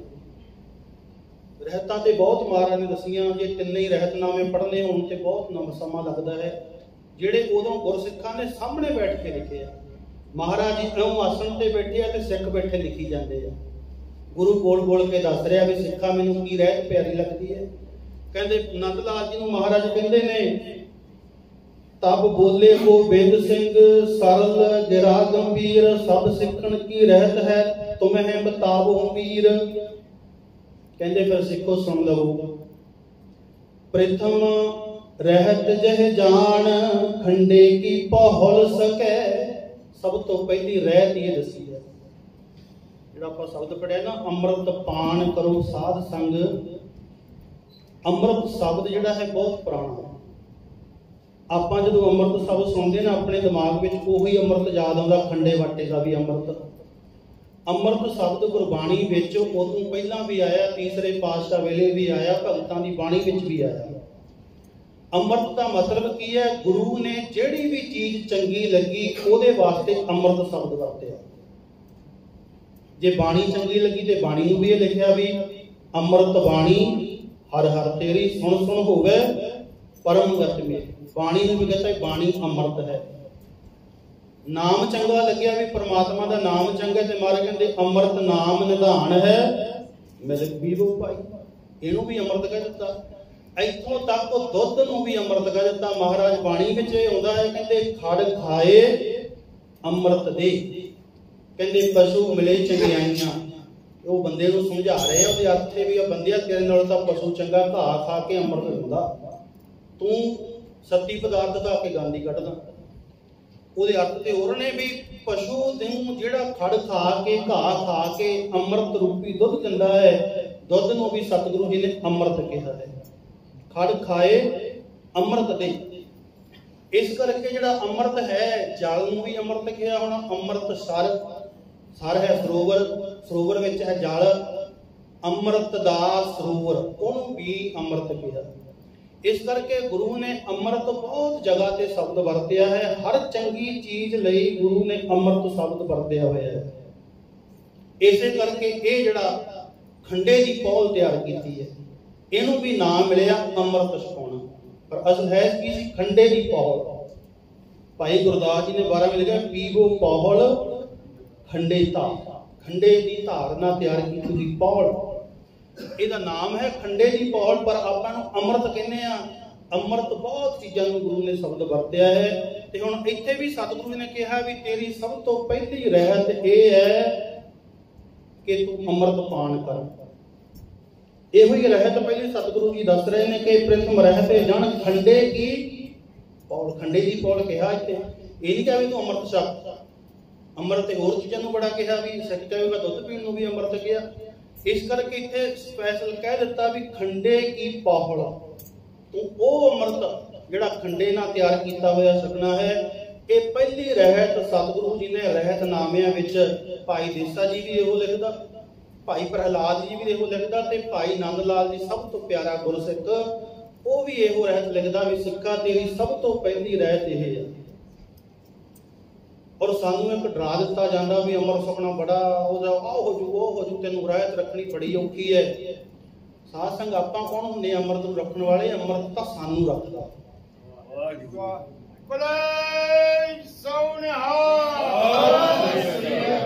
ਅਖੀਰ ਇਹ ਹਰ ਇੱਕ ਦੇ ਮੂੰਹ ਚੋਂ ਨਹੀਂ ਜੀ ਅੰਮ੍ਰਿਤ ਰੱਖਣਾ ਬਹੁਤ ਔਖਾ। ਵੀ ਤੂੰ ਕੌਣ ਹੁੰਦਾ ਅੰਮ੍ਰਿਤ ਰੱਖਣ ਵਾਲਾ? ਅੰਮ੍ਰਿਤ ਨੇ ਤੇ ਤੈਨੂੰ ਰੱਖਣਾ। ਜਿੱਦੇ ਅੰਮ੍ਰਿਤ ਚਲਾ ਗਿਆ ਨਾ ਉਹਦੇ ਇਹੋ ਜੀ ਸ਼ਕਤੀ ਆ ਜਾਣੀ ਆ, ਭਾਈ ਬਚਿੱਤਰ ਸਿੰਘ ਵਾਂਗੂ ਹਾਥੀ ਨਾਲ ਵੀ ਟੱਕਰ ਲੈ ਲਵੇਗਾ। ਉਹ ਭਾਈ ਬਚਿੱਤਰ ਸਿੰਘ ਨੇ ਟੱਕਰ ਲਈ, ਉਹ ਅੰਮ੍ਰਿਤ ਦੀ ਸ਼ਕਤੀ ਸੀ ਉਹਦੇ ਅੰਦਰ। ਇਸ ਕਰਕੇ ਮਹਾਰਾਜ ਕਹਿੰਦੇ ਤੇਰੇ ਅੰਦਰ ਸ਼ਕਤੀ ਉਹਨੇ ਅੰਮ੍ਰਿਤ ਨੇ ਇੰਨੀ ਭਰ ਦੇਣੀ ਆ। ਤੂੰ ਕੌਣ ਹੁੰਦਾ ਰੱਖਣ ਵਾਲਾ? ਰੱਖਿਆ ਤੇਰੀ ਕਰੇਗਾ। ਜਦੋਂ ਅੰਮ੍ਰਿਤ ਅੰਦਰ ਜਾਂਦਾ ਹੈ ਫਿਰ ਤੇ ਬੰਦ ਵੀ ਕੱਟਿਆ ਜਾਂਦਾ ਨਾ। ਇਹ ਕਹਿੰਦੇ ਅੰਮ੍ਰਿਤ ਟੁੱਟ ਜੂਗਾ, ਹਰ ਇੱਕ ਸਿੱਖ ਤੋਂ ਉਹਦੇ ਅੰਮ੍ਰਿਤ ਟੁੱਟ ਜੂਗਾ, ਘਰੇ ਬੱਚੇ ਆਣਾ, ਰੋਟੀ ਖਾਣੀ, ਜੇ ਬਹੁਤ ਬਹਾਨੇ ਚੱਲਦੇ ਆ। ਮਹਾਰਾਜ ਕਹਿੰਦੇ ਜਦੋਂ ਬੰਦ ਕੱਟਿਆ ਜਾਂਦਾ ਇਹ ਉਦੋਂ ਨਹੀਂ ਟੁੱਟਿਆ। ਤੂੰ ਕਹਿੰਦਾ ਹੱਥ ਲਾਉਣ ਨਾਲ ਟੁੱਟ ਜੂਗਾ, ਤੈਨੂੰ ਕੀ ਹੱਥ ਲਾ ਦੇਵੇਗਾ ਟੁੱਟ ਗਿਆ ਅੰਮ੍ਰਿਤ। ਅੰਮ੍ਰਿਤ ਇਉਂ ਕਿ ਕੱਚਾ ਧਾਗਾ ਨਹੀਂ ਜਿਹੜਾ ਐਵੇਂ ਟੁੱਟ ਜਾਏਗਾ। ਇਹ ਤੇ ਇੱਕ ਵਾਰੀ ਅੰਦਰ ਚਲਾ ਗਿਆ ਨਾੜੀ ਦੇ ਵਿੱਚ ਰਸ ਜਾਂਦਾ। ਇਹ ਤੇ ਤੇਰੇ ਰੋਮ ਦੇ ਵਿੱਚ ਰਸ ਜਾਂਦਾ ਹੈ। ਇਹਨੇ ਤੇ ਮੁੜ ਕੇ ਤੈਨੂੰ ਵੀ ਜੀਵਤ ਕਰ ਦੇਣਾ, ਤੈਨੂੰ ਵੀ ਜਿਉਂਦਾ ਕਰ ਦੇਣਾ। ਤੇਰਾ ਬੰਦ ਵੀ ਕੱਟਿਆ ਜਾਵੇਗਾ। ਤੇ ਉਹਨਾਂ ਟੁਕੜਿਆਂ ਵਿੱਚੋਂ ਵੀ ਬਾਣੀ ਦੀ ਆਵਾਜ਼ ਆਉਂਦੀ ਸੀ ਭਾਈ ਬਣੀ ਸਿੰਘ ਦੀ। ਖੋਪਰੀ ਲਾਹੀ ਗਈ ਹੈ ਤੇ ਤਾਂ ਵੀ ਸਾਧ ਸੰਗ ਜਪਜੀ ਸਾਹਿਬ ਦਾ ਪਾਠ ਭਾਈ ਤਾਰੂ ਸਿੰਘ ਜੀ ਕਰੀ ਜਾਂਦਾ। ਅੰਮ੍ਰਿਤ ਤੇ ਉਦੋਂ ਹੀ ਟੁੱਟਿਆ ਕਿਉਂਕਿ ਨਾ ਹੱਥ ਲਾਉਣ ਨਾਲ ਟੁੱਟ ਜਾਵੇਗਾ। ਇਸ ਕਰਕੇ ਇਹ ਅੰਮ੍ਰਿਤ ਰੱਖਣਾ ਕੋਈ ਔਖਾ ਨਹੀਂ। ਅੰਮ੍ਰਿਤ ਛਕਣ ਨਾਲ ਤੇ ਸਾਧ ਸੰਗ ਜੀ ਬੰਦਾ ਦੂਜਾ ਦੇਖਿਓ, ਇੱਕ ਜਿਹੜਾ ਮਾਸਾਹਾਰੀ ਨੇ, ਇੱਕ ਅੰਮ੍ਰਿਤਧਾਰੀ ਨੇ, ਉਹਨਾਂ ਦੀ ਜ਼ਿੰਦਗੀ ਦੇ ਵਿੱਚ ਫਰਕ ਕਿੰਨਾ ਪੈ ਜਾਏਗਾ। ਘਰ ਦਾ ਅੱਧਾ ਹੀ ਖਰਚਾ ਘਟ ਜਾਵੇਗਾ। ਕਿੰਨਾ ਮਹਿੰਗਾ ਨਸ਼ਾ ਲੋਕ ਵਰਤਦੇ ਆ ਘਰਾਂ ਦੇ ਵਿੱਚ। 5-5, 7-7 ਹਜ਼ਾਰ ਦੀਆਂ ਬੋਤਲਾਂ ਲਿਆ ਕੇ ਤੇ 1000 ਨਾਲ ਇੱਕ ਮਹੀਨੇ ਦਾ ਰਾਸ਼ਨ ਮੁੱਕ ਜਾਂਦਾ ਘਰ ਦੇ ਵਿੱਚ ਆ ਜਾਵੇ, ਤੇ ਉਹ ਦੋ ਜਣਿਆਂ ਨੇ ਮਿਲ ਕੇ ਪੀ ਜਾਣੀ। ਇਸ ਕਰਕੇ ਮਹਾਰਾਜ ਕਹਿੰਦੇ ਅੰਮ੍ਰਿਤ ਤਾਂ ਤੇਰੇ ਘਰ ਦਾ ਖਰਚਾ ਹੀ ਘਟਾ ਦੇਵੇਗਾ। ਤੇਰੇ ਕੋਲੇ ਖਰਚਾ ਹੀ ਬਹੁਤ ਘਟ ਜਾਏਗਾ ਤੇਰੇ ਘਰ ਦਾ। ਤੇਰੇ ਘਰ 'ਚ ਕਲੇਸ਼ ਨਿਤ ਪੈਂਦਾ ਕਿਉਂਕਿ ਪੀਤੀ ਵਾਲਾ ਫਿਰ ਘਰੇ ਆ ਕੇ ਲਾਉਂਦਾ ਘਰ ਦੇ ਵਾਲੀ ਤੇ। ਉਹ ਤੇਰੇ ਘਰ ਦਾ ਕਲੇਸ਼ ਬੰਦ ਹੋ ਜਾਏਗਾ। ਅੰਮ੍ਰਿਤ ਦੀ ਸ਼ਕਤੀ ਹੈ, ਤੇਰੇ ਖਰਚੇ ਘਟ ਜਾਣਗੇ। ਉਹ ਤੋਂ ਵੱਡੀ ਗੱਲ ਹੈ ਤੇਰੀ ਆਉਣ ਵਾਲੀ ਪੀੜ੍ਹੀ ਸੁਧਰ ਜਾਵੇਗੀ। ਕਿਉਂਕਿ ਬੱਚੇ ਜੋ ਕੁਝ ਘਰ 'ਚ ਵੇਖਦੇ ਆ ਉਹੀ ਅੱਗੇ ਫੋਲੋ ਕਰਦੇ ਆ। ਜੇ ਤੂੰ ਹਰ ਰੋਜ਼ ਬਾਹਰੋਂ ਨਸ਼ੇ ਪੀ ਕੇ ਆ ਕੇ ਘਰੇ ਆਪਣੀ ਜਨਾਨੀ ਨਾਲ ਲੜਦਾ ਹੈ ਤੇ ਬੱਚਾ ਵੇਖਦਾ ਤੇ ਤੇਰੇ ਬਾਅਦ 'ਚ ਹਾਰ ਨਹੀਂ ਪਾਵੇਗਾ। ਉਹੀ ਕੁਝ ਤੈਨੂੰ ਮਿਲੇਗਾ ਜੋ ਤੂੰ ਦੇ ਰਿਹਾ। ਤੇ ਤੇਰਾ ਅੰਮ੍ਰਿਤ ਛਕਿਆ ਹੋਵੇਗਾ, ਤੂੰ ਬੈਠ ਕੇ ਰਹਿ ਰਸ ਕਰਦਾ ਹੋਵੇਗਾ, ਤੈਨੂੰ ਵੇਖ ਕੇ ਆਪਣੇ ਆਪ ਹੀ ਉਹ ਰਹਿ ਰਸ ਕਰਨਗੇ, ਨਾਲ ਬੈਠਣਗੇ ਵੀ ਮੰਮੀ ਡੈਡੀ ਕੀ ਕਰਦੇ ਅਸੀਂ ਵੀ ਉਹ ਕਰੀਏ। ਤੂੰ ਗੁਰਦੁਆਰੇ ਜਾਂਦਾ ਹੋਵੇਗਾ, ਉਹ ਤੈਨੂੰ ਪੁੱਛਣਗੇ ਮਾਂ ਬਾਪ ਨੂੰ ਕਿੱਥੇ ਜਾ ਰਹੇ ਹੋ? ਗੁਰਦੁਆਰੇ। ਕੀ ਕਰਨਾ? ਉੱਥੇ ਕਥਾ ਕੀਰਤਨ ਸੁਣਨਾ। ਉਹ ਤੇਰੇ ਨਾਲ ਆਉਣਗੇ। ਇਸ ਕਰਕੇ ਮਹਾਰਾਜ ਕਹਿੰਦੇ ਅੰਮ੍ਰਿਤ ਛਕਣ ਨਾਲ ਤੇਰਾ ਖਰਚਾ ਘਟੇਗਾ, ਤੇਰੀ ਜ਼ਿੰਦਗੀ 'ਚ ਪਿਆਰ ਵਧੇਗਾ ਔਰ ਤੇਰੇ ਅੱਗੇ ਆਉਣ ਵਾਲੀ ਪੀੜ੍ਹੀ ਸੁਧਰ ਜਾਵੇਗੀ। ਕਿਉਂਕਿ ਸਾਧ ਸੰਗਤ ਜੀ ਅੱਜ ਕਹਿੰਦੇ ਆ ਵੀ ਫਲਾਣੇ ਦੇ ਬੱਚੇ ਇਹੋ ਜਿਹੇ ਜੰਮੇ ਆ, ਫਲਾਣੇ ਦੇ ਇਹੋ ਜਿਹੇ ਆ। ਪੁਰਾਣੇ ਸਮਿਆਂ ਦੇ ਵਿੱਚ ਬੜੇ ਭਗਤ ਹੁੰਦੇ ਸੀ। ਕਿਉਂ ਜੰਮਦੇ ਸੀ ਇਹੋ ਜਿਹੇ? ਕਿਉਂਕਿ ਉਹਨਾਂ ਦੀਆਂ ਪਹਿਲਾਂ ਮਾਵਾਂ ਉਹ ਜਿਹੀਆਂ ਸੀ। ਅੱਜ ਸੰਤ ਜਰਨੈਲ ਸਿੰਘ ਭਿੰਡਰਾਂ ਵਾਲਾ ਜੰਮਣਾ ਹੋਵੇ ਤੇ ਪਹਿਲਾਂ ਉਹਦੀ ਮਾਂ ਤਿਆਰ ਕਰਨੀ ਪਊਗੀ ਜਿਹੋ ਜਿਹੀ ਉਹਦੀ ਮਾਂ ਸੀ। ਜੇ ਮਾਂ ਸਾਧ ਸੰਗਤ ਜੀ ਨਸ਼ੇ ਪੀਂਦੀ ਆ, ਬਰਾਬਰ ਬੈਠ ਕੇ ਆ ਫੇਸਬੁੱਕਾਂ ਤੇ ਜਿਹਦਾ ਮਰਜ਼ੀ ਕਰੈਕਟਰ ਵੇਖ ਲਓ, ਫੋਟੋਆਂ ਪਾਈਆਂ ਹੁੰਦੀਆਂ ਗਲਾਸ ਫੜ ਕੇ। ਇਸਤਰੀਆਂ ਨੇ, ਬੰਦਿਆਂ ਨੇ ਤਾਂ ਪਾਉਣੀਆਂ ਹੁੰਦੀਆਂ ਨੇ। ਹੁਣ ਜਿਹੜੀ ਸਾਧ ਸੰਗਤ ਇਹੋ ਜਿਹੇ ਕੁਝ ਕਰਦੀ ਆ ਉਹ ਭਿੰਡਰਾਂ ਵਾਲਾ ਥੋੜ੍ਹਾ ਜੰਮੇਗੀ, ਗੈਂਗਸਟਰ ਜੰਮੇਗੀ ਉਹ ਤੇ। ਜੇ ਭਿੰਡਰਾਂ ਵਾਲੇ ਨੂੰ ਜਨਮ ਦੇਣਾ ਹੈ, ਸੰਤ ਗਿਆਨੀ ਗੁਰਬਚਨ ਸਿੰਘ ਦਾ ਵਰਗਾ, ਕੋਈ ਬਾਬਾ ਮਹਾਨਾਮ ਸਿੰਘ ਵਰਗਾ, ਬਾਬਾ ਨੰਦ ਸਿੰਘ ਵਰਗਾ ਪੈਦਾ ਕਰਨਾ, ਪਹਿਲਾਂ ਉਹਦੀ ਮਾਂ ਪੈਦਾ ਕਰਨੀ ਪਵੇਗੀ। ਉਹਦੀ ਮਾਂ ਆਵੇਗੀ, ਉਹਨਾਂ ਜਪ ਤਪ ਕਰੇਗੀ ਤੇ ਤਾਂ ਕੋਈ ਸਾਧੂ ਸੰਤ ਪੈਦਾ ਹੋਵੇਗਾ। ਨਹੀਂ ਤੇ ਫਿਰ ਉਹੋ ਜਿਹੇ ਜਿਹੋ ਜਿਹੇ ਹੈ ਸਾਧ ਸੰਗਤ ਉਹੀ ਪੈਦਾ ਹੋਣੇ ਗੈਂਗਸਟਰ। ਇਸ ਕਰਕੇ ਮਹਾਰਾਜ ਨੇ ਕਿਹਾ ਵੀ ਤੂੰ ਪਹਿਲੀ ਰਹਿਤ ਤੇਰੀ ਆ, ਅੰਮ੍ਰਿਤ ਪਾਨ ਕਰ ਲਾ, ਤੇਰੀਆਂ ਆਉਣ ਵਾਲੀਆਂ ਪੀੜ੍ਹੀਆਂ ਵੀ ਸੁਧਰ ਜਾਣਗੀਆਂ। ਇਹ ਰਹਿਤਨਾਮਾ ਲਿਖਿਆ ਹੋਇਆ। ਉਹਨਾਂ ਨੇ ਰਹਿਤਨਾਮੇ ਬਹੁਤ ਜ਼ਿਆਦੇ ਆ, ਤਾਂ ਕਰਕੇ ਸਮੇਂ ਵਿੱਚ ਵੀ ਉਹਨੇ ਸੁਣਾ ਨਹੀਂ ਸਕਦਾ ਪੜ੍ਹ ਕੇ ਤੁਹਾਨੂੰ ਵੀ ਤੂੰ ਅੰਮ੍ਰਿਤ ਛਕ ਲਵੇਂਗਾ, ਤੇਰਾ ਪਰਿਵਾਰ, ਤੇਰੀਆਂ 21 ਕੁੱਲਾਂ ਤਰ ਜਾਣਗੀਆਂ। ਏਡਾ ਵੱਡਾ ਫਲ ਹੈ। ਕਹਿੰਦੇ ਪ੍ਰਥਮ ਰਹਿਤ ਇਹ ਹੈ ਵੀ ਖੰਡੇ ਕੀ ਪੌਹਲ ਲਹੈ, ਸੋਈ ਸਿੱਖ ਪ੍ਰਧਾਨ ਅਵਰ ਨਾ ਪੌਹਲ ਜੋ ਲਵੇ। ਵੀ ਉਹ ਸਿੱਖ ਅਸਲ ਵਿੱਚ ਗੁਰੂ ਦੀ ਚਰਨਾਂ ਵਿੱਚ ਪ੍ਰਧਾਨ। ਪ੍ਰਧਾਨ ਦੇ ਅਰਥ ਪਤਾ ਕੀ ਆ? ਇਹ ਦੋ ਅਖਜ਼ਾਂ ਤੋਂ ਬਣਿਆ, ਪਰ ਧਿਆਨ। ਪਰਾਏ ਦਾ ਧਿਆਨ ਰੱਖਣ ਵਾਲਾ ਪ੍ਰਧਾਨ। ਅੱਜ ਕੱਲ ਸਾਡੇ ਪ੍ਰਧਾਨ ਹੋਰ ਹੁੰਦੇ ਆ। ਉਹ ਮਹਾਰਾਜ ਨੇ ਪ੍ਰਧਾਨ ਬਾਣੀ 'ਚ ਲਿਖਿਆ ਵੀ ਸੋਈ ਪੁਰਖ ਪ੍ਰਧਾਨ ਕੌਣ ਹੈ? ਪਰਾਏ ਦਾ ਵੀ ਧਿਆਨ ਰੱਖਣ ਵਾਲਾ, ਪਰ ਧਿਆਨ ਪ੍ਰਧਾਨ। ਉਹ ਕਹਿੰਦੇ ਗੁਰੂ ਦੇ ਅੱਗੇ, ਗੁਰੂ ਦੀ ਨਜ਼ਰਾਂ ਦੇ ਵਿੱਚ ਮਨੁੱਖ ਪ੍ਰਧਾਨ ਹੈ, ਜਿਹੜਾ ਅੰਮ੍ਰਿਤ ਦੀ ਪੌੜ ਲੈ ਕੇ ਗੁਰੂ ਦਾ ਸਿੱਖ ਬਣ ਜਾਂਦਾ ਹੈ। ਇਸ ਤਰ੍ਹਾਂ ਸਾਧ ਸੰਗਤ ਜੀ, ਮਹਾਰਾਜ ਇਹ ਸਾਰੀਆਂ ਪ੍ਰਥਮਾ ਪਾਂਚ ਸਿੰਘ ਜੋ ਅੰਮ੍ਰਿਤ ਦੇਵੇ, ਤਾਂ ਤੋਂ ਸਿਰ ਧਰ ਛਕ ਲੈਵੇ। ਕਹਿੰਦੇ ਉਹ ਜਿਹੜੇ ਫਿਰ ਉਹਦੇ ਵਿੱਚ ਅੱਗੇ ਰਹਿ ਗਏ ਪੰਜ ਪਿਆਰੇ, ਫਿਰ ਜਿਹੜੀ ਰਹਿਤ ਕਹਿੰਦੇ ਆ, ਉਹ ਤੂੰ ਰਹਿਤ ਵਿੱਚ ਪੱਕਾ ਰਹਿ। ਰਹਿਤ ਕੋਈ ਨਹੀਂ, ਹੁਣ ਵੀ ਬੰਦਾ ਸਵੇਰੇ ਉੱਠਦਾ ਹੀ ਹੈ, ਕੰਮ ਤੇ ਕਰਨ ਵਾਲਾ 6 ਵਜੇ ਵੀ ਉੱਠਦੇ ਆ, ਕੋਈ 5 ਵਜੇ ਵੀ ਉੱਠਦੇ ਆ। ਤੇ ਮਹਾਰਾਜ ਕਹਿੰਦੇ ਸਵੇਰੇ ਉੱਠਦਾ ਜਿੰਨਾ ਕੁ ਸਮਾਂ ਹੈ ਤੂੰ ਘਰ ਤੋਂ ਆਪਣੀ ਨੌਕਰੀ ਤੱਕ ਦੇ ਅੱਧੇ ਘੰਟੇ ਦਾ ਸਫ਼ਰ ਕਰਦਾ, ਗੱਡੀ 'ਚ ਬੈਠਾ ਵਾਹਿਗੁਰੂ ਵਾਹਿਗੁਰੂ ਕਰੀ ਚੱਲ। ਮੂਲ ਮੰਤਰ ਤਾਂ ਹਰ ਇੱਕ ਨੂੰ ਯਾਦ ਹੈ। ਭਾਵੇਂ ਕੋਈ ਵੱਖਰਾ ਨਹੀਂ ਤੈਨੂੰ ਕਰਨ ਨੂੰ ਕਿਹਾ ਵੀ ਤੂੰ ਜੇ ਅੰਮ੍ਰਿਤ ਛਕ ਲਿਆ ਤਾਂ ਤੂੰ ਘਰੋਂ ਬਾਹਰ ਨਿਕਲ ਜਾ, ਘਰ ਬੰਦ ਕਰ ਲੈ ਜਾਂ ਕੁਛ ਕਰ ਲੈ। ਮਹਾਰਾਜ ਕਹਿੰਦੇ ਤੁਰਦਾ ਫਿਰਦਾ ਹੀ ਹਾਥ ਪਾਉ ਕਰ ਕਾਮ ਸਭ ਚੀਤ ਨਿਰੰਜਨ ਨਾਲ। ਆਪਣਾ ਚਿੱਤ ਪ੍ਰਮਾਤਮਾ ਨਾਲ ਜੋੜੀ ਰੱਖ, ਬਸ ਕੰਮ ਧੰਦੇ ਜੋ ਮਰਜ਼ੀ ਕਰ, ਪੁੱਤਰ ਧੀਆਂ ਪਾਲ, ਸਭ ਕੁਝ ਕਰ। ਇਸ ਕਰਕੇ ਸਾਧ ਸੰਗਤ ਜੀ ਇਹ ਰਹਿਤ ਸਾਨੂੰ, ਇਹਦੀ ਜੇ ਅੱਗੇ ਅੱਗੇ ਵਿਚਾਰ ਕੇ ਤਾਂ ਬਹੁਤ ਲੰਬੀ ਹੋ ਜਾਂਦੀ ਹੈ। ਫਿਰ ਇਹਦੇ ਤੋਂ ਬਾਅਦ ਮਹਾਰਾਜ ਨੇ ਕਿਹਾ ਵੀ ਦੂਜੀ ਰਹਿਤ ਜਿਹੜੀ ਤੇਰੀ ਹੈ, ਤੈਨੂੰ ਕੇਸ ਆਪਾਂ ਜਦੋਂ ਨਾਂ ਲੈਂਦੇ ਹਾਂ, ਆਪਾਂ ਨੂੰ ਗੁਰੂ ਗੋਬਿੰਦ ਸਿੰਘ ਮਹਾਰਾਜ ਜੀ ਇਕੱਲਾ ਯਾਦ ਹੁੰਦਾ ਵੀ ਸ਼ਾਇਦ ਇਹ ਉਹਨਾਂ ਨੇ ਸ਼ੁਰੂ ਕੀਤਾ। ਸਾਧ ਸੰਗਤ ਕੇਸਾਂ ਦਾ ਇਤਿਹਾਸ ਬਹੁਤ ਪੁਰਾਣਾ। ਗੁਰੂ ਨਾਨਕ ਸਾਹਿਬ ਦੇ ਆਉਣ ਤੋਂ ਪਹਿਲਾਂ ਵੀ ਕਿਤੇ ਮੁਸਲਮਾਨਾਂ ਦੇ ਇਤਿਹਾਸ ਵੀ ਪੜ੍ਹ ਲਵੋ। ਮੁਸਲਮਾਨ ਜਦ ਮੱਕੇ ਨੂੰ ਜਾਂਦਾ ਨਾ ਹੱਜ ਕਰਨ, ਔਰ ਜ਼ਿੰਦਗੀ 'ਚ ਇੱਕ ਵਾਰ ਉਹਨੂੰ ਜ਼ਰੂਰ ਹੈ, ਉਹਦੇ ਧਰਮ ਵਿੱਚ ਉਹਨੂੰ ਇੱਕ ਵਾਰ ਮੱਕੇ ਦਾ ਹੱਜ ਕਰਨਾ ਪੈਂਦਾ। ਔਰ ਜਦੋਂ ਜਾਂਦਾ ਹੈ ਉਦੋਂ ਉਹਨੂੰ ਬਿਲਕੁਲ ਸਰੀਰ ਦਾ ਇੱਕ ਵੀ ਰੋਮ ਕੱਟਣਾ ਨਹੀਂ ਪੈਂਦਾ, ਉਹਨੂੰ ਸਾਬਤ ਸੂਰਤ ਉੱਥੇ ਜਾਣਾ ਪੈਂਦਾ ਤਾਂ ਮੱਕੇ ਦਾ ਹੱਜ ਪ੍ਰਵਾਨ। ਉਦਾਂ ਉਹ ਮੁੱਛਾਂ ਜੋ ਵੀ ਮੰਨ ਕੇ ਰੱਖਦੇ ਆ, ਸਰੀਰ ਦੇ ਅੰਗ ਵੱਢਦੇ ਆ, ਪਰ ਜਦੋਂ ਉਹਨੇ ਮੱਕੇ ਨੂੰ ਜਾਣਾ ਤੇ ਉਹਨੂੰ ਸਾਧ ਸੰਗਤ ਸਾਬਤ ਸੂਰਤ, ਮੁੱਛਾਂ, ਦਾੜੀ, ਹਕੇਸ ਸਾਰਾ ਕੁਝ ਰੱਖਣਾ ਪੈਂਦਾ ਤੇ ਤਾਂ ਜਾ ਕੇ ਉਹ ਮੱਕੇ ਦਾ ਹੱਜ ਕਰ ਸਕਦਾ। ਫਿਰ ਜੇ ਗੁਰਬਾਣੀ ਵਿੱਚ ਪੁੱਛੀਏ, ਭਗਤਾਂ ਦੀ ਬਾਣੀ ਵਿੱਚ ਆਉਂਦਾ ਹੈ, ਭਗਤਾਂ ਨੇ ਸਾਧ ਸੰਗਤ ਇਉਂ ਮਹਾਰਾਜ ਨਾਲ ਗੱਲਾਂ ਕੀਤੀਆਂ ਹੋਈਆਂ ਨੇ। ਭਗਤ ਕਬੀਰ ਦੀ, ਭਗਤ ਨਾਮਦੇਵ ਜੀ, ਫਰੀਦ, ਜਿਨ੍ਹਾਂ ਦੀ ਮਰਜ਼ੀ ਬਾਣੀ ਪੜ੍ਹ ਲਈਏ। ਤੇ ਭਗਤ ਜੀ ਨੂੰ ਪੁੱਛਿਆ ਵੀ ਤੂੰ ਆਪਣਾ ਰੱਬ ਵੇਖਿਆ, ਰੱਬ ਕਿਹੋ ਜਿਹਾ? ਤੇ ਭਗਤ ਜੀ ਪਤਾ ਬਾਣੀ 'ਚ ਲਿਖਦੇ ਆ, ਕਹਿੰਦੇ ਸੋਹਣਾ ਨੱਕ ਤੇਰੇ ਲੰਮੜੇ ਵਾਲਾ ਵਾਲ। ਕਹਿੰਦੇ ਉਹ ਰੱਬ ਦਾ ਨੱਕ ਬਹੁਤ ਸੋਹਣਾ, ਉਹਦੇ ਵਾਲ ਬੜੇ ਲੰਮੇ ਲੰਮੇ ਆ। ਕਦੇ ਕੇਸ ਵਾਕਿਆ ਵੀ ਉਹ ਬਹੁਤ ਲੰਮੇ ਲੰਮੇ ਕੇਸਾਂ ਵਾਲਾ। ਤੇ ਜੇ ਭਗਤਾਂ ਨੇ ਵੇਖਿਆ ਵੀ ਰੱਬ ਦੇ ਬਹੁਤ ਲੰਮੇ ਲੰਮੇ ਕੇਸ ਆ, ਸੋਹਣਾ ਨੱਕ, ਜਿਨ ਲੰਮੜੇ ਵਾਲਾ, ਖੂਬ ਤੇਰੀ ਪਗੜੀ, ਮਿੱਠੇ ਤੇਰੇ ਬੋਲ। ਉਹਦੀ ਪੱਗ ਬਹੁਤ ਸੋਹਣੀ ਹੈ, ਉਹਦੇ ਬੋਲ ਬੜੇ ਮਿੱਠੇ ਆ। ਹਾਂ ਸੰਭਲ ਥੱਕੀ ਜੀ ਉਹ ਕਦੇ ਨਾ ਬੋਲੇ ਕੌੜਾ। ਭਗਤ ਜੀ ਕਹਿੰਦੇ ਮੈਂ ਤਾਂ ਆਪਣੀ ਸੁਰਤ ਨਾਲ ਸੋਚ ਕੇ ਵੇਖ ਲਿਆ ਵੀ ਕਦੇ ਰੱਬ ਕੌੜਾ ਬੋਲਿਆ। ਕਹਿੰਦਾ ਹਾਂ ਸੰਭਲ ਥੱਕੀ ਜੀ ਉਹ ਕਦੇ ਨਾ ਬੋਲੇ ਕੌੜਾ, ਮੈਂ ਕਦੇ ਕੌੜਾ ਬੋਲ ਸੁਣਿਆ ਨਹੀਂ ਰੱਬ ਕੋਲ। ਤਾਂ ਹੀ ਕਹਿੰਦੇ ਅੰਮ੍ਰਿਤ ਬਾਣੀ ਉਹਦੀ, ਮਿੱਠੀ ਬਾਣੀ ਉਹਦੀ। ਇਸ ਕਰਕੇ ਸਾਧ ਸੰਗਤ ਜੀ ਇਹ ਵਾਲਾਂ ਦਾ ਪਹਿਲਾਂ ਤੋਂ ਹੀ ਚੱਲਿਆ ਆਉਂਦਾ ਹੈ। ਜਿੰਨੇ ਪੀਰ ਪੈਗੰਬਰ ਹੋਏ ਨੇ ਆ, ਕਿਸੇ ਨੇ ਰਮਾਇਣ ਵਗੈਰਾ ਵੇਖੀ ਹੋਣੀ ਆ, ਸਭ ਦੇ ਕੇਸ ਲੰਮੇ ਛੱਡੇ ਹੋਏ ਆ ਪਿੱਛੇ, ਉਹਨਾਂ ਦੇ ਲੰਮੇ ਲੰਮੇ ਕੇਸ ਆ।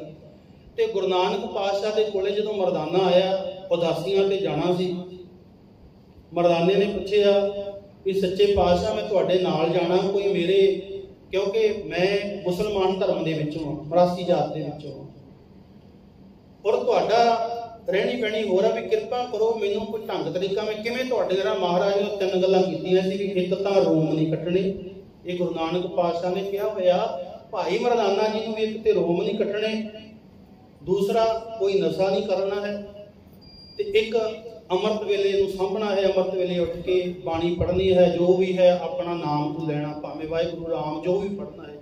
ਇਹ ਤਿੰਨ ਗੱਲਾਂ ਗੁਰੂ ਨਾਨਕ ਪਾਤਸ਼ਾਹ ਨੇ ਸ਼ੁਰੂ ਕੀਤੀਆਂ।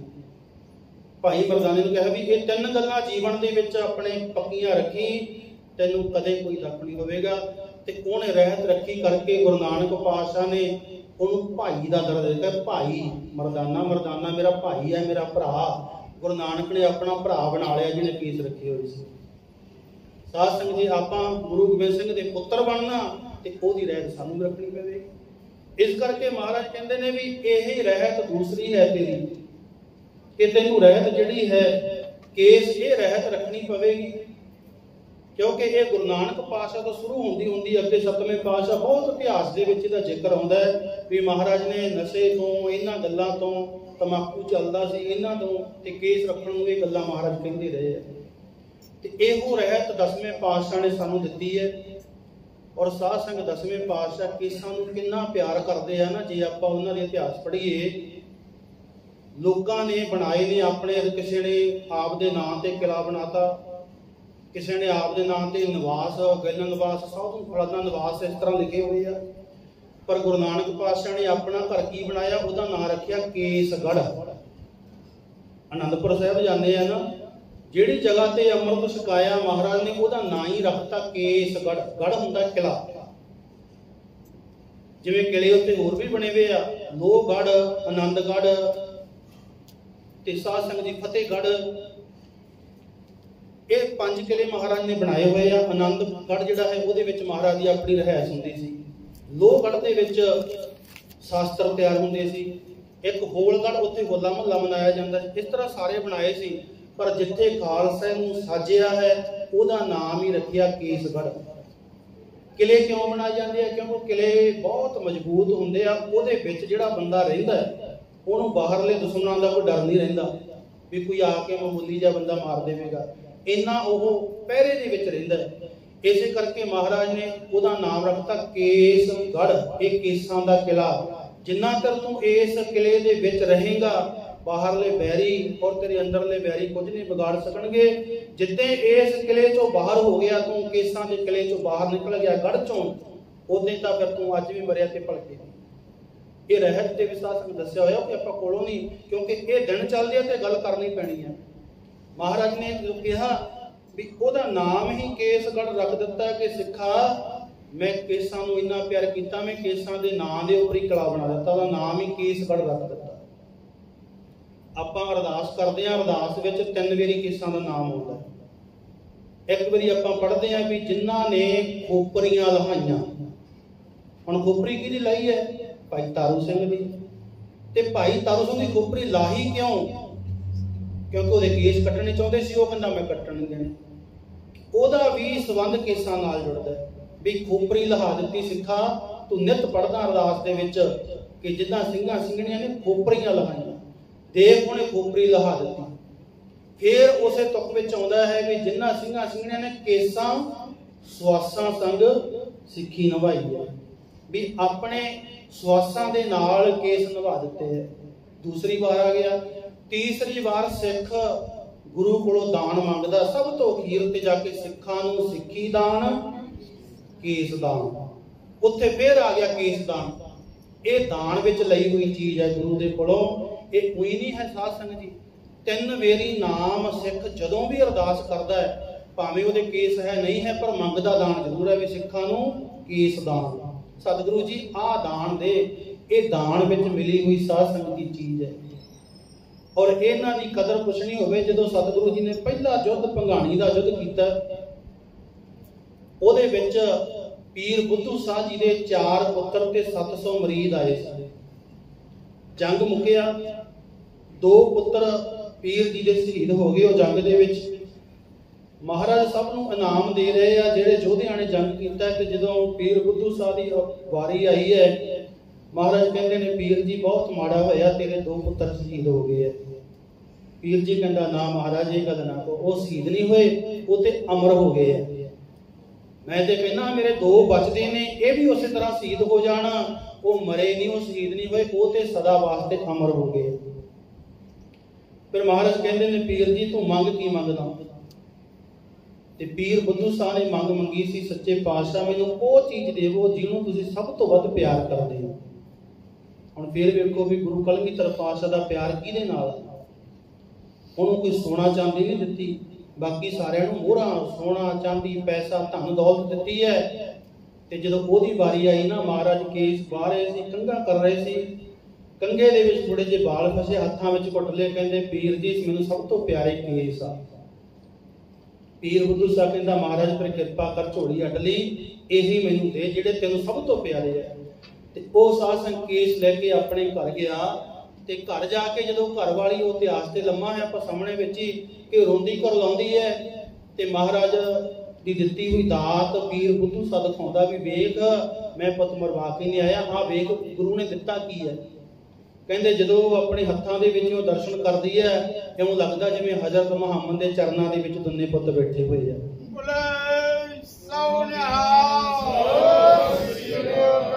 ਕਿਉਂਕਿ ਉਹ ਇਸਲਾਮ ਨੂੰ ਮੰਨਣ ਵਾਲੇ ਆ। ਉਹ ਜਦੋਂ ਵੇਖਦੇ ਵੀ ਸਾਡੇ, ਇਹ ਤਾਂ ਜਿਵੇਂ ਕਹਿੰਦੇ ਵੀ ਸਿੱਖ ਸਵਰਗਾਂ ਵਿੱਚ ਪਹੁੰਚ ਗਿਆ ਗੁਰੂ ਨਾਨਕ ਦੇ ਚਰਨਾਂ ਦੇ ਵਿੱਚ। ਹੁਣ ਇਹ ਵੇਖਿਆ, ਕਹਿੰਦੀ ਮੈਨੂੰ ਹੁਣ ਯਕੀਨ ਹੋ ਗਿਆ ਵੀ ਮੇਰੇ ਪੁੱਤ ਮਰੇ ਨਹੀਂ ਹੈ, ਉਹ ਤੇ ਦੇਸ਼ ਤੋਂ ਪ੍ਰਵਾਨ ਹੋ ਗਈ ਹੈ। ਇੰਨਾ ਪਿਆਰ ਕੀਤਾ ਸਾਧ ਸੰਗਤ ਜੀ ਉਹਨੇ। ਫਿਰ ਇਤਿਹਾਸ ਪੜ੍ਹ ਲਈਏ ਆਪਣੇ ਸਿੱਖਾਂ ਦਾ, ਕੋਈ ਬਹੁਤਾ ਪੁਰਾਣਾ ਨਹੀਂ ਹੈ। ਮਹਾਰਾਜਾ ਰਣਜੀਤ ਸਿੰਘ ਦੀ ਘਰਵਾਲੀ ਸੀ ਰਾਣੀ ਜਿੰਦਾ, ਉਹਦਾ ਸਭ ਤੋਂ ਛੋਟਾ ਪੁੱਤਰ ਸੀ ਮਹਾਰਾਜਾ ਦਲੀਪ। ਸੋ ਇਤਿਹਾਸ ਬੜਾ ਲੰਮਾ ਚੌੜਾ ਵੀ ਉਹ ਪੰਜਾਬ ਦੇ ਵਿੱਚ ਸਾਰਾ ਕੁਝ ਹੋਇਆ, ਰਾਜ ਚਲਾ ਗਿਆ, ਗੋਰਿਆਂ ਨੇ ਰਾਜ ਕੀਤਾ, ਵਿੱਚੋਂ ਕੁਝ ਉਹਨਾਂ ਦੇ ਜਿਹੜੇ ਸੀ ਧੋਖੇਬਾਜ਼ ਹੋਏ, ਜਿਸ ਕਰਕੇ ਉਹ ਸਾਧ ਸੰਗਤ ਜੀ ਧੋਖੇਬਾਜ਼ੀਆਂ ਕਰਕੇ ਰਾਜ ਖੋਇਆ ਗਿਆ। ਤੇ ਮਹਾਰਾਣੀ ਜਿੰਦਾ ਨੂੰ ਕੈਦ ਕੀਤਾ ਗਿਆ, ਨੇਪਾਲ ਦੇ ਵਿੱਚ ਲੈ ਗਏ, ਉਹਨੂੰ ਚਲੀ ਗਈ ਹੈ।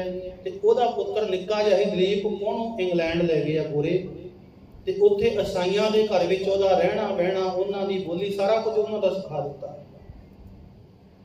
ਇੱਧਰ ਰਾਣੀ ਜਿੰਦਾ ਹੁਣ ਨੇਪਾਲ ਦੇ ਰਾਜੇ ਦੇ ਕੋਲੇ ਕੈਦ ਹੈ। ਇਹ ਹਰ ਰੋਜ਼ ਅਰਦਾਸਾਂ ਕਰਦੀ ਹੈ, ਬੇਨਤੀਆਂ ਕਰਦੀ ਹੈ ਕਿ ਮੈਨੂੰ ਮੇਰੇ ਪੁੱਤਰ ਨੂੰ ਮਿਲਾ ਦੇਵੋ। ਇਤਿਹਾਸ ਵਿੱਚ ਵੀ 10 ਸਾਲ ਲੰਘ ਗਏ ਮਾਂ ਪੁੱਤ ਨੂੰ ਵਿਛੜਿਆ ਹੋਇਆ। ਰਾਣੀ ਜਿੰਦਾ ਨੂੰ ਦਲੀਪ ਨਹੀਂ ਮਿਲਿਆ। ਕਹਿੰਦੇ ਜਦੋਂ ਉਹਨੇ ਬਹੁਤ ਤਰਲੇ ਕੀਤੇ, ਰੋਂਦੀ ਰਹੀ ਹੈ, ਅਖੀਰ ਕਹਿੰਦੀ ਅੱਖਾਂ ਤੋਂ ਵੀ ਅੰਨੀ ਹੋ ਗਈ ਰੋ ਰੋ ਕੇ ਉਹ ਪੁੱਤਰ ਦੇ ਵਿਜੋਗ ਵਿੱਚ। ਅਖੀਰ ਜਦੋਂ ਉਹਦੀਆਂ ਤਰਲੇ ਮਿੰਟਾਂ ਕਰਦੇ 10 ਸਾਲਾਂ ਬਾਅਦ ਉਹ ਗੋਰਿਆਂ ਨਾਲ ਸਾਰੀ ਗੱਲਬਾਤ ਕਰਕੇ ਮਿਲਣ ਦਾ ਸਮਾਂ ਰੱਖਿਆ ਗਿਆ ਵੀ ਅਸੀਂ ਮਿਲਾਵਾਂਗੇ, ਪਰ ਸਾਡੀ ਜਗ੍ਹਾ, ਸਾਡੀ ਥਾਂ ਹੋਵੇਗੀ ਜਿੱਥੇ ਮਿਲਾਉਣਾ। ਉਦੋਂ ਪਾਣੀ ਵਾਲੇ ਜਹਾਜ਼ ਚੱਲਦੇ ਸੀ, ਕਲਕੱਤੇ ਜਹਾਜ਼ ਆ ਕੇ ਰੁਕਦੇ ਆ। ਕਲਕੱਤੇ ਉਹ ਜਗ੍ਹਾ ਅੱਜ ਵੀ ਸਾਧ ਸੰਗਤ ਵੇਖੀ, ਦਰਸ਼ਨ ਵੀ ਕੀਤੇ, ਜਿੱਥੇ ਮਾਂ ਪੁੱਤ ਦਾ ਉਦੋਂ ਮਿਲਾਪ ਹੋਇਆ। ਗੋਰੇ ਜਹਾਜ਼ ਤੇ ਦਲੀਪ ਨੂੰ ਉਹ ਜਗ੍ਹਾ ਤੇ ਲੈ ਆਏ ਕਲਕੱਤੇ। ਇਧਰੋਂ ਰਾਜਾ ਰਾਣੀ ਨੂੰ ਸਿਪਾਹੀਆਂ ਦੇ ਨਾਲ ਮਿਲ ਕੇ ਕਲਕੱਤੇ ਲੈ ਗਿਆ। ਹੁਣ ਰਾਣੀ ਤੇ ਨਹੀਂ ਹੈ, ਦੱਸਦੀ ਨਹੀਂ ਹੈ। ਦਲੀਪ ਨੂੰ ਦੂਰੋਂ ਦੱਸਿਆ ਵੀ ਉਹ ਸਾਹਮਣੇ ਤੇਰੀ ਮਾਂ ਖੜੀ ਹੈ, ਰਾਣੀ ਜਿੰਦਾ। ਦੋਹਾਂ ਨੂੰ ਇਕੱਲਿਆਂ ਨੂੰ ਛੱਡ ਦਿੱਤਾ। ਉਹ ਦਲੀਪ ਤੁਰਿਆ ਤੁਰਿਆ ਆਪਣੀ ਮਾਂ ਦੇ ਕੋਲ ਆਉਂਦਾ ਹੈ। ਮਾਂ ਦੇ ਆ ਕੇ ਪੈਰੀ ਹੱਥ ਲਾਉਂਦਾ ਹੈ। ਹੁਣ ਮਾਂ ਕੁੱਟ ਕੇ ਗਲਵੱਕੜੀ ਪਾਉਂਦੀ ਹੈ। ਮਾਂ ਬਾਪ ਪੁਰਾਣੇ ਸਿਰ ਤੇ ਹੱਥ ਰੱਖ ਕੇ ਪਿਆਰ ਦਿੰਦੇ ਹੁੰਦੇ ਸੀਗੇ। ਕਹਿੰਦੇ ਜਦੋਂ ਆਪਣੇ ਪੁੱਤਰ ਨੂੰ ਪਿਆਰ ਦਿੰਦੀ ਹੈ, ਸਿਰ ਦੇ ਉੱਪਰ ਹੱਥ ਗਿਆ, ਸਿਰ ਦੇ ਉੱਪਰ ਟੋਪੀ ਲਈ ਹੈ ਤੇ ਕੇਸ ਹੈ ਹੀ ਨਹੀਂ। ਕਹਿੰਦੇ ਧੱਕਾ ਮਾਰਿਆ ਰਾਣੀ ਨੇ, ਕਹਿਣ ਲੱਗੀ ਤੂੰ ਮੇਰਾ ਪੁੱਤ ਨਹੀਂ ਹੋ ਸਕਦਾ। ਦਲੀਪ ਉਹਦਾ ਪੁੱਤਰ ਜਿਹੜਾ ਫਿਰ ਨੇੜੇ ਆਇਆ, ਕਹਿਣ ਲੱਗਿਆ ਮਾਂ 10 ਸਾਲ ਹੋ ਗਏ ਤੈਨੂੰ ਪਰਮੇਸ਼ਰਾਂ ਪਾਉਂਦੀ ਨੂੰ, 10 ਸਾਲ ਹੋ ਗਏ ਨੇ ਤੂੰ ਮੈਨੂੰ ਮਿਲਣ ਵਾਸਤੇ ਤੜਫ ਰਹੀ ਸੀ। ਅੱਜ ਮੈਂ ਤੇਰੇ ਸਾਹਮਣੇ ਆਇਆ ਤੇ ਮੈਨੂੰ ਧੱਕੇ ਮਾਰਦੀ ਆ, ਮੈਂ ਤੇਰਾ ਪੁੱਤਰ ਦਲੀਪ ਹੀ ਹਾਂ। ਕਹਿੰਦੇ ਉਹ ਫਿਰ ਕਹਿੰਦੀ ਨਹੀਂ, ਤੂੰ ਮੇਰਾ ਪੁੱਤਰ ਦਲੀਪ ਨਹੀਂ ਹੋ ਸਕਦਾ। ਉਹਦੀਆਂ ਕੁਝ ਕੁ ਲੈਣਾ ਨੇ ਜਿਹੜੀਆਂ ਨਾ ਕਵੀਆਂ ਨੇ ਲਿਖੀਆਂ, ਬੜਾ ਸੋਹਣਾ। ਕਹਿੰਦੇ ਵਿਛੜੀ ਜਿੰਦਾ ਨੂੰ ਜਦੋਂ ਦਲੀਪ ਮਿਲਿਆ, ਤਾਹਾਂ ਮਾਰ ਸੀ ਰੋਈ ਮਜਬੂਰ ਮਾਤਾ, ਜੂੜਾ ਪੁੱਤ ਦੇ ਸਿਰ ਤੇ ਨਾ ਵੇਖ ਕੇ ਹੋ ਗਈ ਟੁੱਟ ਕੇ ਚਕਨਾ ਚੂਰ ਮਾਤਾ। ਕਹਿੰਦੇ ਤਾਹਾਂ ਮਾਰ ਮਾਰ ਰੋਈ, ਪੁੱਤਰ ਜੇ ਮੇਰਾ ਦਲੀਪ ਹੁੰਦਾ ਸਿਰ ਤੇ ਜੂੜਾ ਤੇਰੇ ਹੋਣਾ ਸੀ, ਪਰ ਤੂੰ ਮੇਰਾ ਦਲੀਪ ਨਹੀਂ ਹੈ, ਕਿਉਂ ਤੇਰੇ ਸਿਰ ਤੇ ਜੂੜਾ ਨਹੀਂ ਰਿਹਾ। ਕਹਿੰਦੇ ਜਦੋਂ ਇਹ ਗੱਲਾਂ ਸੁਣੀਆਂ ਵੀ ਮਾਤਾ, ਦਲੀਪ ਦੱਸਦਾ ਵੀ ਮੈਂ ਹੁਣ ਰਿਹਾ ਉਹਨਾਂ ਦੇ ਘਰ ਦੇ ਵਿੱਚ, ਜਿਹੋ ਜੀ ਮੈਨੂੰ ਸਿੱਖਿਆ ਮਿਲੀ, ਜਿਹੋ ਜਿਹਾ ਮੇਰਾ ਰਹਿਣ ਬਹਿਣ ਸੀ, ਉਹਦਾ ਮੇਰੇ ਤੇ ਅਸਰ ਹੁੰਦਾ ਰਿਹਾ। ਮੈਨੂੰ ਸਿੱਖੀ ਬਾਰੇ ਦੱਸਿਆ ਹੀ ਨਹੀਂ ਗਿਆ। ਇਸ ਕਰਕੇ ਮਾਤਾ ਜੇ ਤੈਨੂੰ ਇਹੀ ਦੁੱਖ ਹੈ ਕਿ ਮੇਰੇ ਸਿਰ ਤੇ ਗੁਰੂ ਦੀ ਮੋਹਰ, ਕਿਹਾ ਮਾਤਾ ਨੇ ਵੀ ਤੇਰੇ ਸਿਰ ਤੇ ਗੁਰੂ ਦੀ ਮੋਹਰ ਹੈ ਨਹੀਂ। ਮਾਤਾ ਜੇ ਤੂੰ ਇਸੇ ਨੂੰ ਪਿਆਰ ਕਰਦੀ ਏ ਕਿ ਮੇਰੇ ਸਿਰ ਦੇ ਉੱਪਰ ਕੇਸ ਹੋਣ, ਅੱਗੋਂ ਕਿਹਾ ਉਸਨੇ ਮਾਂ ਦੇ ਚਰਨ ਫੜ ਕੇ फरंगी कीता है सिक्की तो दूर माता, अमृत सबके सजू मैं सिंह पूरा सौ खांदा हाँ तेरे हजूर माता। सौ खा के वो कहता है, कहने लग्या माता मैं जे तू इस गलती खुश आ मेरे सिर ते गुरु दी मोहर होवे, जूड़ा होवे, दस्तार होवे, ते अज तो मैं तेरे चरणों में सौ खा के कहना कि हुण मैं जाके केस भी रखांगा और अमृत छक के पूरा सिंह भी सजांगा। और ये सारी जिंदगी उन्हें साध संग मुड़ के निभाया। साज पहला नहीं सी पता करता रहा, क्योंकि ईसाइयां दे घर रहना बहना उन्हां वर्गा रहन बहन हो गया, रह तो हिज होगी। पर जिते माता ने दस दिता ना भी यह पुत्र तेरे सिर ते वेख, उन्होंने समझाउंदी है, कहंदी पुत्र तेरा प्यो महाराजा रणजीत सिंह चला गया, मैं इन्ना रोई नहीं कदे। अपना राज भाग सारा चला गया पंजाब दा, ते मैं आ बाहर आके कैद विच रह रही हाँ। इहो जिहा समा आया कहने मंदिरां विच केले दे पत्तियां ते चौल रख रख के खांदी रही है। वो ऐसा समा भी कहंदी आया मेरे कोले खाना पीना भी नहीं मिलिया, मैं वो भी झल लिया, पर तेरे सिर ते जूड़ा जदों वेख्या भी है नहीं, गुरु दी मोहर है नहीं, कहंदी एडा वड्डा दुख मैनूं उदों भी नहीं लग्या जिन्ना दुख अज लग्या है। इस तरह साध संग वो समझाउंदी है बड़े प्यार दे नाल। ते गुरु प्यारिओ ते ये गल्लां सारियां जदों उहने सुनिया ने अपनी मां दे कोलों, ते फिर उहदे मन ते असर होया, मां जे तैनूं इन्ना ही गुरु दी मोहर नाल प्यार है, ये केसां नाल प्यार है, अज तो बाद तेरा पुत्र कदे केस नहीं कटावेगा, अज तो बाद तेरा पुत्र गुरु वाला बनेगा। जेड़ी रहत अज तू मैनूं दस रही है गुरु पातशाह दी, वो मैं पूरी रहत निभावांगा। ओह रहत साध संग जी फिर सारी जिंदगी वो दलीप ने निभाई है। और ਉਹਦੇ ਲਈ दो किताबां साध संग जी कुछ लेना कवि ने लिखियां ने भी सिखा, जिवें वो मां अपने पुत्र नूं समझाउंदी है, ओदियां लैना भी वो अपने पुत्र नूं समझाए, पुत्रा जो मर्जी दुख सुख तेरे उपर आ जावे, कुछ भी आ जावे, वेखी गुरु तो ना टुट जावे, गुरु दी मोहर ना गवा देवी। क्योंकि महापुरुष समझाउंदे हुंदे सी, कहंदे आपां जिन्ना मर्जी सोहना पेपर लिखिया होवे, कोई किसे भी जाना, जिन्ना चਿਰ अफसर की मोहर ना लगे, कागज की कोई कीमत नहीं है। उसे कागज के उपर किसी की मोहर लग जाए, कोई भी अफसर आ, भावें कोई इमीग्रेशन का, कोई पुलिस वाला, कोई होर है, जिहदी जदों मोहर लग गई तो उस कागज की कीमत पै जाती है। वो मोहर लगन दे विच आप इंडिया जाना, वीजे वाली मोहर लग जाती है कि जा सकते हैं, मोहर नहीं लगी तो तेनों उत्थे फड़ के बाहर हो जाएगी।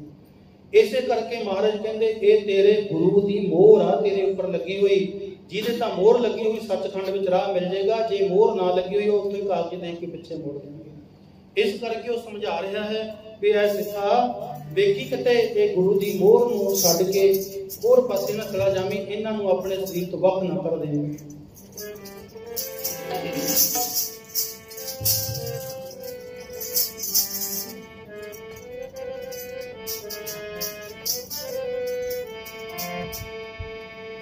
इस गल नूं तू पुत्ता दिलों ना भलाई, केस ना कटाई कदे केस ना कटाई।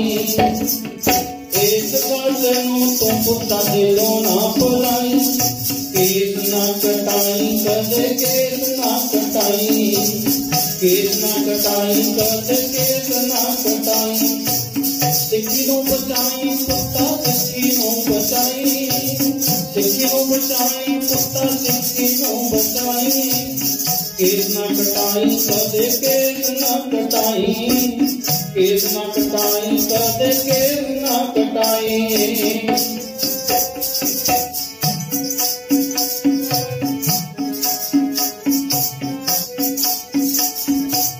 बूटा सिक्खी वाला गुरु नानक ने लाया है, दसां गुरुआं दी ए ते सत्तर ते छाया है।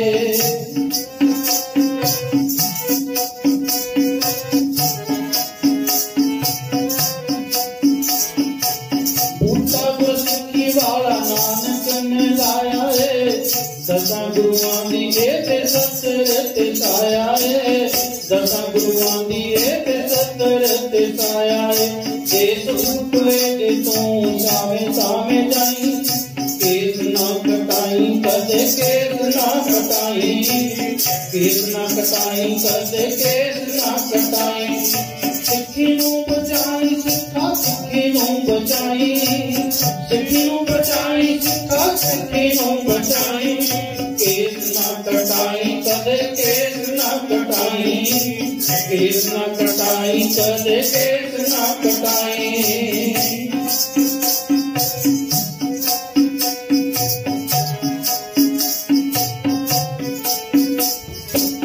शीश उत्ते आरे किते रंबियां ने चलियां थके नहीं होते पुता सरकारा हंबियां।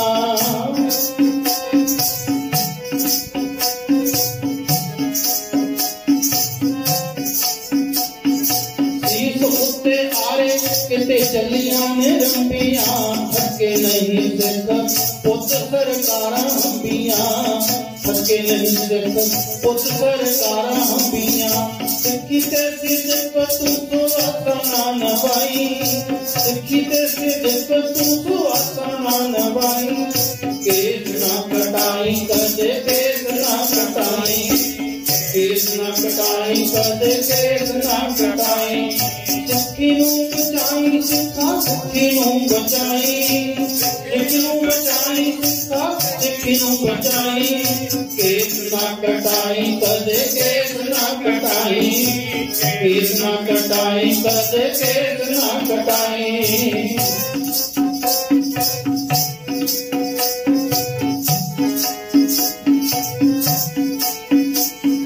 मणि सिंह पंद पंद अपना कटा गया।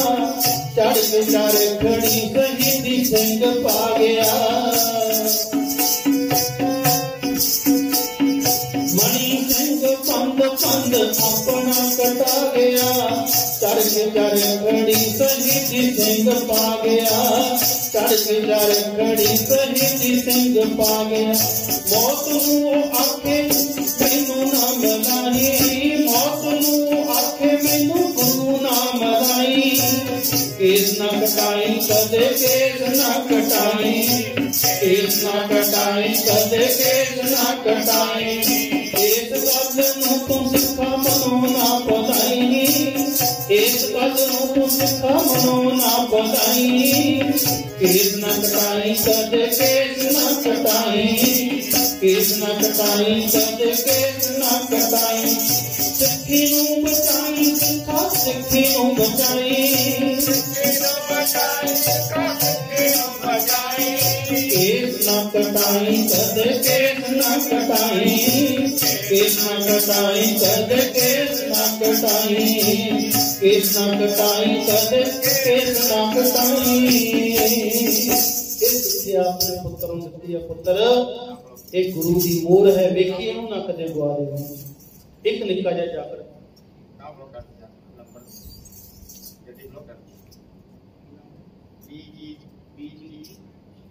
सात संगत गड्डी है BGE 4154 नंबर है। जी भी है वो प्लीज साइड से कितने करिया वो लगा जगह रोक रही है।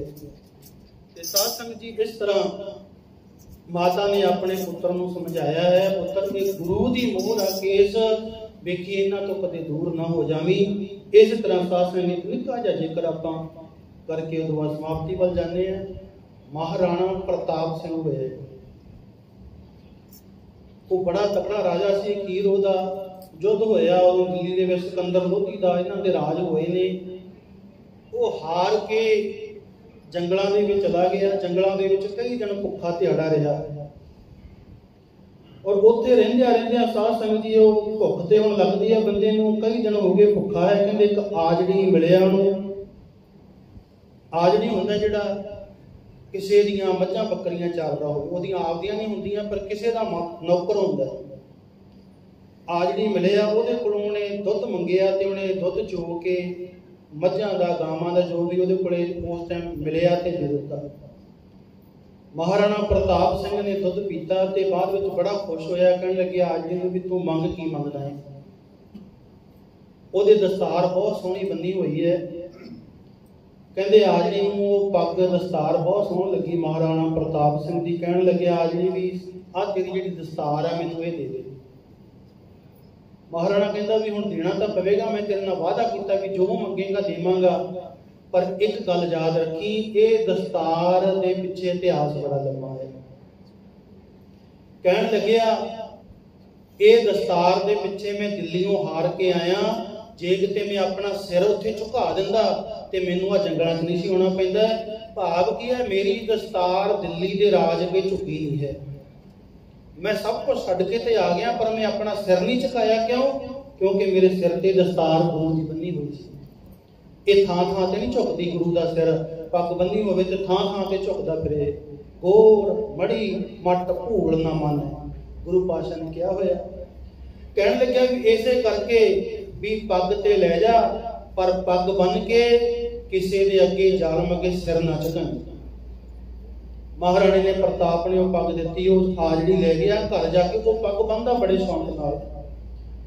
इस गल का पता दिल्ली दरबार में लग गया भी इहनूं महाराणा प्रताप मिलिया ते ओहदी पग लिया, और पग भी बहुत कीमती सी। कहंदे उन्हें सुनेहा भेजिया भी उस हाजरी ने कहो मेरे दरबार में आके पेश हो गए। जदों आदमी नूं पता लग्या, क्योंकि हुण एक आम बंदा राजे दे दरबार जाके सलाम करनी पैंदी है, सिर झुकाउणा पैंदा है। हुण ओह बंदा जे मैं राजे दे दरबार विच गया, मैनूं सिर झुकाउणा पवेगा ते सिर ते मेरे पग बन्नी महाप्रताप सिंह।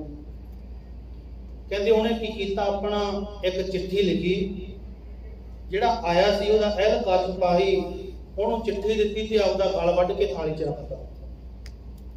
ਉਹ थाली ਦੇ ਵਿੱਚ ਸਿਰ ਰੱਖ ਕੇ ਉਸ ਆਜੜੀ ਦਾ चिट्ठी ਲੈ ਕੇ ਦਿੱਲੀ ਦਰਬਾਰ ਵਿੱਚ ਪਹੁੰਚ ਗਿਆ। ਉੱਥੇ ਜਾ ਕੇ ਜਦੋਂ चिट्ठी ਪੜ੍ਹੀ ਗਈ ਤੇ ਉਹਦੇ ਵਿੱਚ ਕੀ ਲਿਖਿਆ, ਆਜੜੀ ਨੇ ਲਿਖਿਆ ਹੋਇਆ ਵੀ ਇਹ ਦਿੱਲੀ ਦੇ ਰਾਜੇ ਆ, ਇਹ ਪੱਗ ਜਿਹਨੇ ਮੈਨੂੰ ਦਿੱਤੀ ਸੀ ਉਹਨੇ ਕਿਹਾ ਸੀ ਵੀ ਇਹ ਸਿਰ ਕਿਸੇ ਅੱਗੇ ਝੁਕਣਾ ਨਹੀਂ ਚਾਹੀਦਾ, ਇਸ ਕਰਕੇ ਮੈਂ ਸਿਰ ਤੇਰੇ ਅੱਗੇ ਝੁਕਾਇਆ नहीं, सिर ਵੱਢ ਦਿੱਤਾ। जे मैं दिल्ली आउंदा ते मैनूं सिर झुकाउणा पैना सी, तेरे अगे सलाम करनी पैनी सी। इस करके मैं दिता होया सिख नूं वचन पूरा कीता कि मैं अपना सिर नहीं झुकावांगा, पग वाला सिर ही दे देवांगा। इस करके मैं अपना सिर ही भेजता, जो करना तो कर लो।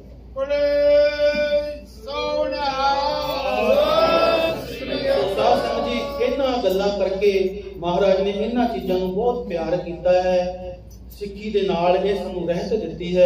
इत्थे आपां जे एक रहत दी गल कीती है, इन्नियां रहतां ने हफ्ता भर करी जाइए विचार तां भी नहीं मुकदियां। सो समा काफी हो गया है, कल दा दिन कोर बाकी है। पंज प्यारे किवें महाराज ने साजे है, ਉਹ जे समा इन्ना क मिलिया ते फिर आपां ओहदी विचार करांगे। सो आओ इस वेले सारे आपां आनंद साहिब दा पाठ गुरु चरनां विच अरदास द्वारा जुड़िए।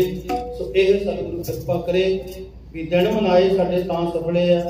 एक भी कोई रहत साडे जीवन दे विच गुरु धारण करनी सानू इस समर्थ बख्श देवे, साडी ओह धारण कर लईए इसलिए अपने जीवन दे विच इहो अरदास गुरु चरनां विच करके जाइए।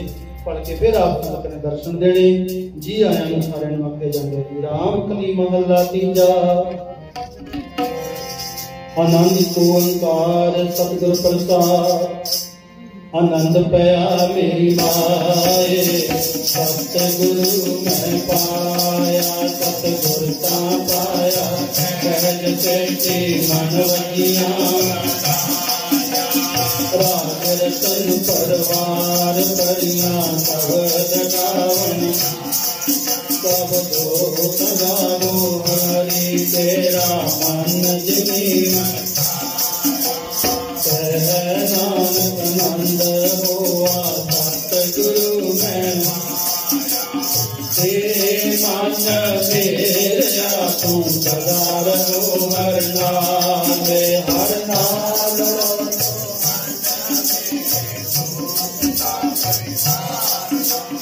अंगीकारो करे तेरा कारज सब सवार, सबना समरथ स्वामी जो क्यों मनोमि, नानक मन मेरे सदा रहो, साचे साहेबा क्या नहीं करते, करता तेरे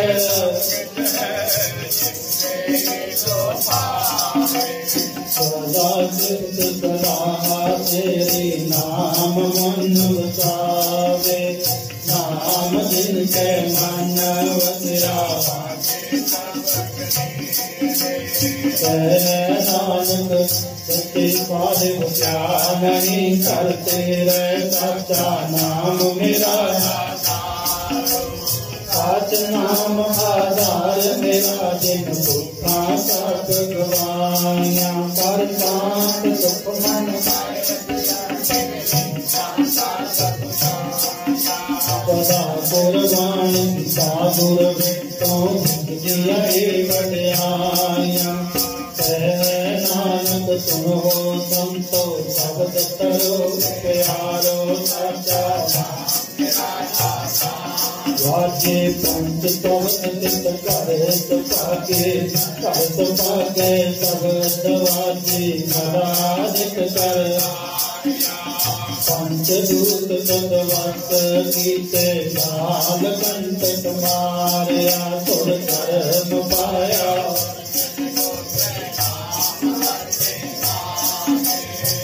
नानक तैसुख हुआ कर अनहद अनंत सरोवत पाइयो सगल मनोरथ पूरे पार प्रेम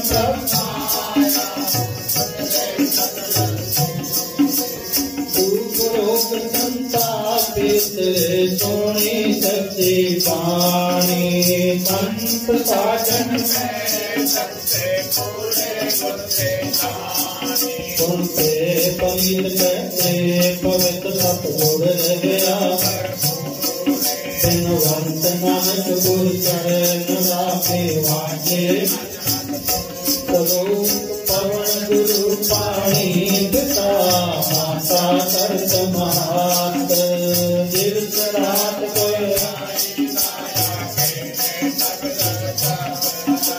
चंगियाइया बुरियाइया वाचे धर्म दूर कर्मिया को